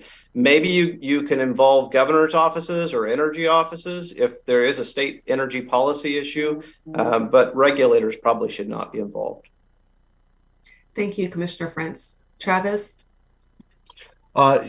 Yeah, just kind of putting my own former state regulator hat on here for a moment. I agree with what Commissioner French has had to say, and I think SPP's governance model, especially a market that's comprised mostly of vertically integrated utilities that are subject to close state regulation, makes a lot of sense, where you have states essentially directing the exercise of the Section 205 filing rights as it relates to SPP's transmission cost allocation methodology, as well as its resource adequacy accreditation policy in that market. I think where you have two very different market models adjoining one another, again, like ERCOT and SPP, it's complicated to some degree, but even in Texas, we would expect the Public Utility Commission to essentially represent the interests of Texas consumers. That being said, the PUC of Texas expects companies like mine, companies like Arnie, to be the ones who are managing the portfolio of resources that ultimately is purchased or owned or in some way supplies the consumers who have voluntarily agreed to take our services. So one of the reasons I think, beyond everything that the question implies, one of the important reasons to involve states in the cost allocation debate is because it may end up better respecting differences in state regulatory regimes in terms of how those cost allocation decisions end up being parsed, where one state such as Texas sort of sources a lot of this decision making more out to the market, whereas another collection of states may have authorities, for example, that allow them to require load serving entities to purchase the kind of insurance that we've been talking about, these DC ties constituting. I refer to this in my written comments, but in general, I think there's a lot of work this commission could do to try to push some of this decision making down to the state level, even while the commission itself has important roles in making sure interregional projects are surfaced and considered and have the appropriate costs loaded into them, so both market participants as well as states can make commercial and regulatory decisions around to buy that insurance. Thank you, Travis. Go ahead, Rob. Just to endorse the idea that having groups of states, regional state committees involved has historically been very helpful in SPP and MISO in particular, and other regions that have done that. And I know the commission, when I was there in 2003, bent over backwards to give the SPP RSC some roles and responsibilities, and I think that was a proven success.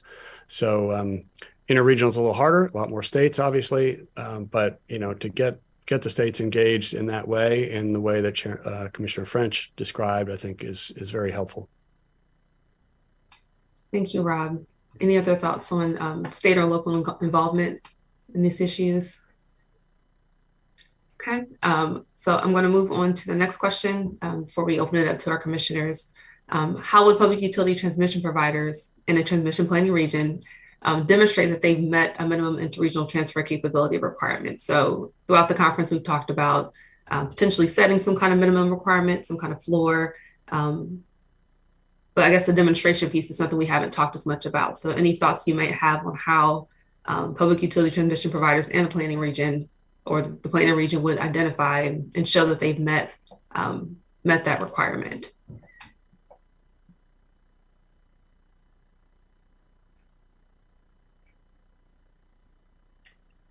Well, I'll go ahead, Arnie.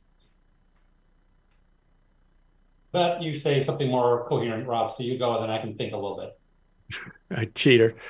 Well, I would say, if there's a relatively simple formula, then the compliance is, of course, relatively easy. I think there should be some of that, but I also think there also should be sort of the joint interregional planning based on required methodologies. So again, back to the idea of FERC issuing a NOPR, following the planning NOPR, to do an interregional planning NOPR with defined and required methodologies. And then, those entities, all public utility transmission providers, would need to file with the commission to say, both as kind of an initial tariff matter that they are complying, but also on an ongoing basis that they are following through. Thank you, Rob. Go ahead, Arnie. Yeah, I think largely consistent with what Rob said. What I'll add is the element that might make this complicated for the commission, depending on which direction it goes, is what happens if a region doesn't meet the minimum standard, and where it is it's selection, and you establish the amount of interregional capacity based on some accepted methodology, some planning process. As long as the regions involved follow that process, follow the methodology, then the commission likely could have some comfort that even if there weren't as many projects selected from that process as maybe you expected, the fact that the process had been followed, and that the methodology had shown that there just wasn't benefit, then there's some comfort in that. Where the commission establishes some minimum floor, and then a region says, I didn't get to that minimum floor because I couldn't find projects that met a cost benefit standard, then I think the commission's kind of in an awkward spot of saying, no, but the regulation is you meet 15% and you didn't meet 15%. And that feels like an odd place for the commission to be. Thanks, Arnie. Yeah, I think that's fair. I think we've had a lot of conversation about different things the commission can do, whether it's setting a percentage based on something, whether it's creating a process, maybe like we've done in Order 1000 for regional planning and interregional coordination. And if it's, have you met the process, it's very different than have you met the specific numerical standard that's been set by this group or by the commission. So any other thoughts on that topic, on how to identify whether or not you've met the standard? Okay. So we'll move on to our last scripted question for this panel before leaving room for any commissioners to have any questions. So should the commission re-examine the minimum interregional transfer capability requirement or the required process to identify and select transfer transmission facilities at some point in the future, such as in 10 years? So curious about kind of the frequency of this. So obviously right now there's a regional planning process that happens every single year along with interregional coordination. But given that this is a bit of a different type of process we're talking about, and obviously we don't even understand kind of how we would do the analysis yet to identify the amount of transfer transmission of interregional transfer capability we need and what facilities we would need. I'm curious, any thoughts about kind of the reoccurrence of a process of this to look at this type of project? Sure, go ahead, Commissioner French. Yeah, I'll just give the easy answer, which is yes. I mean, I don't know if it's 10 years or what amount of years, but we're obviously in a period of change. We have a changing generation mix, which affects probably the amount of interregional transfer you need. We have definitely changing load profiles and load shapes within the regions. All these things are going to impact the value of moving energy within and throughout regions. And so, I don't think you want to set any standard completely in stone, static forever. And it should always be subject to reevaluation. So I know that's an easy answer, but it seems prudent. Thank you. And I guess another question I'd add to that one is, because we're looking, if we, for instance, last panel talked about kind of different types of modeling, whether you look at historic data, whether you look at things, based on probabilities of what the future might look like. And I guess I'm wondering if we think this is going to be something we need to do one time, if we plan for like, this is what the future is going to look like between now and 2040 or 2045. And then, at that point we reevaluate, or if this is something we think we need to do continual checks along the way to make sure that our prediction of the future is still accurate. Go ahead, Rob. Well, I don't have a strong view, but just to say, sure, revisiting rules and plans over time makes great sense, as Commissioner French said. But this is a good chance to suck up to FERC staff and say that there is a workload limitation, and we all appreciate the dedicated public servants, both at the RTOs, the planning entities, and at FERC. And so, revisiting every other year or things like that could be excessive. Thank you, Rob, putting your FERC hat back on. Any other thoughts on this idea of how often to revisit, whether we should revisit, what to look at? Well, I think, what you were just saying about, I think the conditions under which we plan for these possible portfolios of projects, I mean, if we're using, I think that's an endorsement of giving the regions some amount of flexibility to determine the scenarios they want to look at and what is the most probabilistic scenario as we move forward. And so that's a tricky question. I mean, you want to give flexibility, but as we talked about before, you also want to make sure you have some modeling in common so that we can actually agree on projects. So that's something I assume FERC is going to have to wrestle with is what's the proper balance there. Thank you, Commissioner French. Any other thoughts on that topic? I'll just, again, back onto the kind of merchant discussion. I had recommended that if there were no organic proposals that were currently being pursued between to regions, that there should be a utility initiated open season or some other type of thing to try to size demand for merchant subscription. And I guess I had that in mind as occurring during any given transmission planning cycle when an organic proposal was not pending, that you would take at least a couple of steps to try to ascertain whether any demand had surfaced.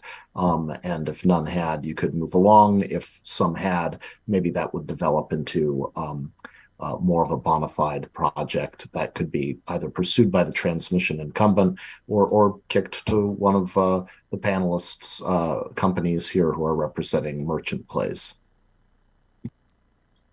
Thank you, Travis. Okay, I want to take a pause here and turn back over to Kelly so she can check in with our commissioners. Go ahead, Kelly. Thank you, Jessica. At this time, I would like to turn it over to our commissioners and ask if there are any commissioners who would like to provide any closing remarks at this time. Commissioner Clements. Thank you, Kelly. I don't know if someone else was trying to jump in. Thank you for this really helpful conversation. And it's a lot to process, and you all have provided some really good ideas. One thing that, it seems like coming from yesterday is that broadly there is support for some sort of straightforward mechanism or requirement that provides for some level of flexibility. Of course, as soon as we get into what the methodology and what those details look like, it's inevitable that we're going to have a lot of difference of opinion on the right way to get at that.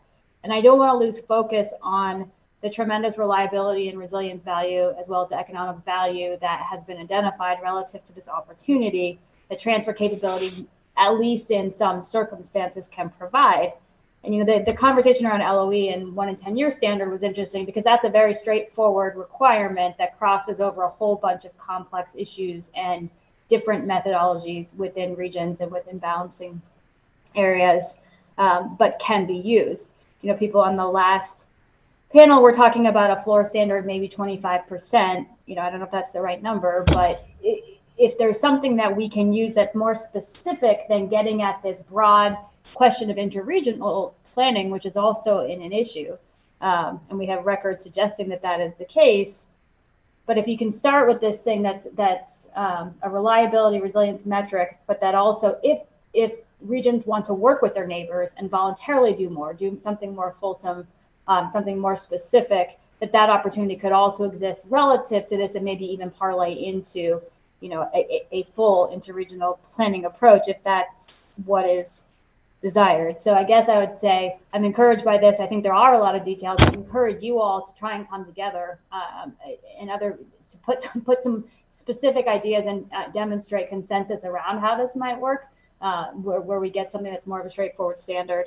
And I think it is really important to not let perfect be the enemy of the good on this front, especially at the beginning, because we've got these mountains of reliability and economic benefits in front of us. And it's going to be a while before we get close to being worried about whether or not we can make good investment choices on increasing transfer capability in the near term. So thank you all for the input. We really appreciate your time. It's a long panel and a long day. So thank you very much. And thanks to you, Kelly, and to staff and to Jessica. Thank you, Commissioner Clements. With that, Commissioner Christie, do you have closing remarks? Yeah, I just have I've got 3 comments with a question on the end. Well, first of all, thank everybody for taking the time to do this. That's been fascinating 2 days. Thanks to staff for putting this together. A lot of work went into this. So just first of all, just thank yous and kudos to everybody. Now let me get to the just a couple of comments. First, Rob Gramlich, I heard you say acknowledging transmission rates have been going up fast. I've talked about increase in national transmission rate base. It's almost tripled in the last decade. It's on track to keep on going, double in the next 8 years. And yes, a lot of that is local projects, but I think your comment was, well, don't mix that up with regional.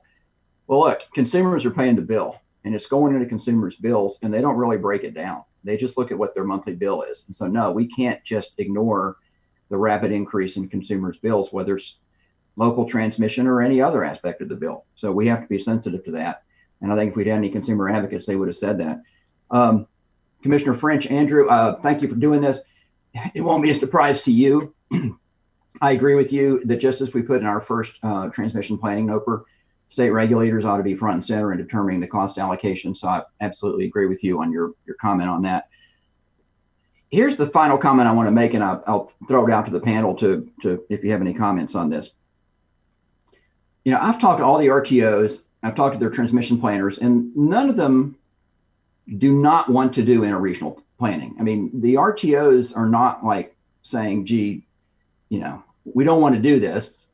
So when you talk about a mandatory minimum, what they say, what I've heard them say to me is, well, you know, we're not averse to doing interregional planning, but we don't plan mandatory minimums. We plan individual projects. And every individual project has its own set of facts.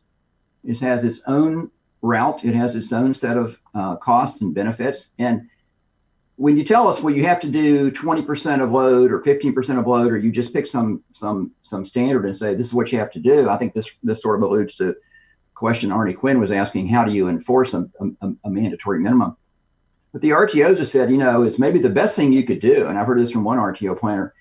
The best thing FERC could do is just mandate that we engage in a joint planning process and sit down with our neighbor and see what projects might make sense, and do it on an individual project basis. But in other words, mandate the process, but don't mandate some percentage outcome, like you have to do 20% of load or else you violate the reg. So I'm curious about your response to that comment that I heard from an RTO planner. Is it mandate that we sit down and engage in a joint planning process? One of them said to me, you know, one of the biggest problems is with our neighboring RTO is they're just on a different planning cycle. And so it's hard for us to make those things mesh when they're on a completely different schedule. So, you know, tell us to sit down together, and that would give us an incentive to at least have a process that meshed. So how do y'all react to that comment that they don't plan mandatory minimums, they plan individual projects, and we should just, maybe the best thing FERC can do is say, you need to have a systematic process for engaging in this interregional planning? Thanks, Commissioner Christie. It looks like we have a lot of responses here. So let's start first with Rob. Thanks, Kelly and Commissioner Christie. I jumped the queue to get in front here. But, you know, I work for renewables. So, well, first on the cost, yes, certainly it's always a co-optimization, should be a co-optimization of generation and transmission costs, and the sort of the smile curve or bathtub curve concept from MISO and other planning. So what we should keep in mind, and that minimizes delivered costs for consumers. So we need to minimize delivered costs for consumers. But, you know, we just also need to recognize the reality of growing rates because of all of these aging assets. On the joint planning, I do agree, Commissioner, there is a lot that could be done with aligning the planning cycles, aligning the planning analysis methodologies, and aligning the benefits metrics. That would go a long way. That would be a vast improvement from where we are today. I do also think, as I've said, a few times today, that buttressing that, given just all the complexities and also the failures we've had over the last 10 or 15 years in actually doing that, even though Four Quarters, tried to do that, I think buttressing that with a bare minimum, whatever that number is, probably well below the optimal amount, but some bare minimum would also be helpful. Thanks, Travis. Thanks, Rob. Sorry. Now next to Travis. Thank you. Yeah, I mean, Commissioner Christie, I'm certainly sympathetic to your comment there. And I guess I would say that, if this conversation, especially as it relates to Texas, begins with a mandatory interregional standard, and if it were 15%, that would mean 10x the amount of capacity that ERCOT has with the other two interconnections right now. So you're talking about multiplying it by 10x from the status quo, and then you're talking about an involuntary regime of cost allocation. I honestly can't think of anything that would stop the conversation that needs to happen in its tracks more than that. I think we've got right now a couple of organic willing buyer, willing seller proposals that are on the table. I have every confidence that there will be more, simply because based on all of the modeling that has now been entered into this record, there are clearly production cost benefits to increasing intertie capacity between Texas and other markets. And through DC technology, those benefits can actually be captured by the willing investors in DC technology. So, transmission is still hell to develop. It's still very difficult to work between different regulators that are implicated in developing this transmission. But I think it would behoove the commission, at least as far as Texas is concerned in this conversation, to just take a step back and try to understand what it can do to promote the merchant model that seems to show, in my opinion, the most promise to expand the capacity for interchange between ERCOT and the rest of the interconnections. So I'll just set it there, and I've filed written comments in the proceeding, and I can commit in response to Commissioner Clements to, work with the people on this panel and others to try to reach an acceptable point where we identify some actions that the commission could take along that avenue that might move things forward. Thank you. Thanks, Travis. With that, I will turn it over to Arnie. Thank you. Thank you. Commissioner, I tend to agree with you that mandating a process rather than mandating a minimum is preferable for almost all of the reasons that Travis mentioned, with the challenges of identifying a minimum. I would add that I suspect that the people who have to pay for that minimum would take a run at whether that minimum is arbitrary and capricious. It seems almost certainly to be arbitrary. The only question might be capricious. But to seek to be constructive, I wonder whether some of the reasons you haven't seen more interregional transmission planned through the current processes is that they require both regions to economically benefit from the project before they can move forward. And I think a lot of the conversations from the last few days have been that there are these other benefits. There are resilience benefits. There are benefits to being able to address extreme weather. And so I wonder whether requiring a process, but then also providing a little bit more guidance on additional benefits that should be considered, might maybe break the deadlock of the process that we have today. Thanks, Arnie. Next, I will hand it over to Shashank. Thanks, Kelly, and thank you to Commissioner Clements and Christie for joining. I think certainly improving the process will go a long way in seeing more of these types of projects built. But I think really the question is, what is that process what is the end goal of that process?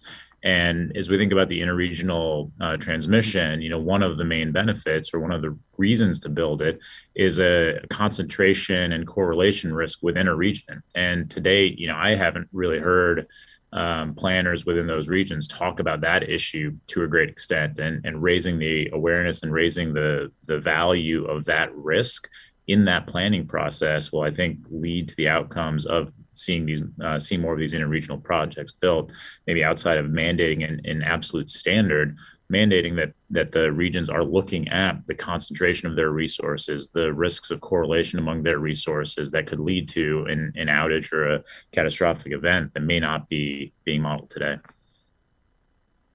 Thank you, Shashank.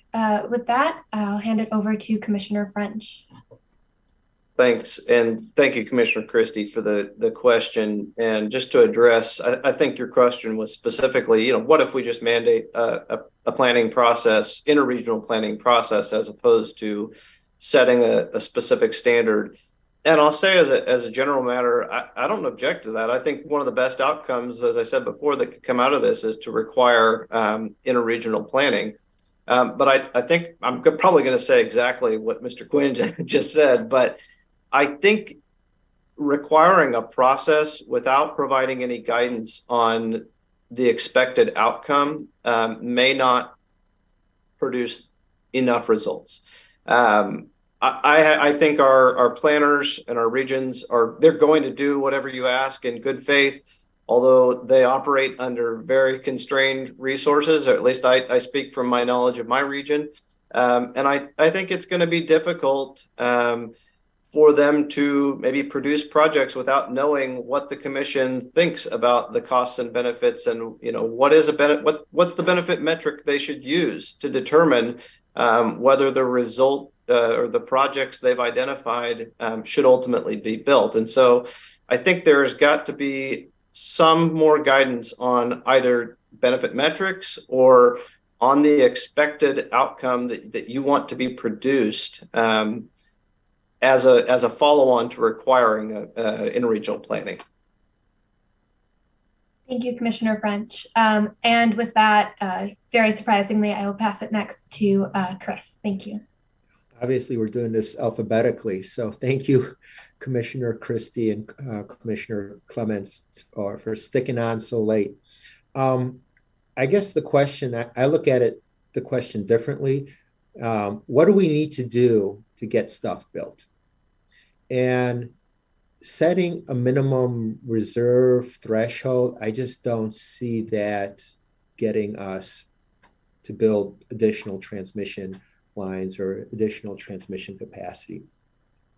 If you ask the same planners, they know the transmission lines or interregional lines that will be very beneficial, but because they span 2 regions or span 2 states, it's too much brain damage for them to figure out the cost allocation, right?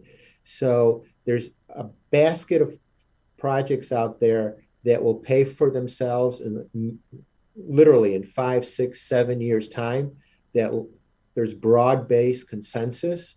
So I think we're better focused on, okay, how do we get these projects across the finish line, as opposed to thinking about what the minimum reserve should be. Thank you, Chris. With that, it looks like we do not have additional comments from panelists. So I will hand it back to Commissioner Christie. Thank you all. Oh, no, I was finished. Thank you all. Oh, excellent. Thank you. All right. Well, then I'm going to hand it over to Jessica. Thank you. Thanks, Kelly. And thanks, commissioners, for your comments and good questions. Thank you, panel, for an excellent conversation. I think I won points for the most lively discussion over the past 2 days. So thank you for that. So now we've reached the time to the end of this workshop. So I want to thank panelists from all the panels who participated. I think we had excellent participation in this event and learned a lot of really interesting things and have built a really, really helpful record, I think, to help consider this issue more. So I would like to also note that the Commission will solicit post-workshop comments. We will issue a notice in the future that contains details on this process so that all stakeholders can reply, and we encourage all stakeholders to share their views with the Commission on this important topic. So with that, that's all the closing remarks that I have. Thank you all for your participation and your interest and engagement in these issues. And this concludes our 2-day staff-led workshop. Thank you.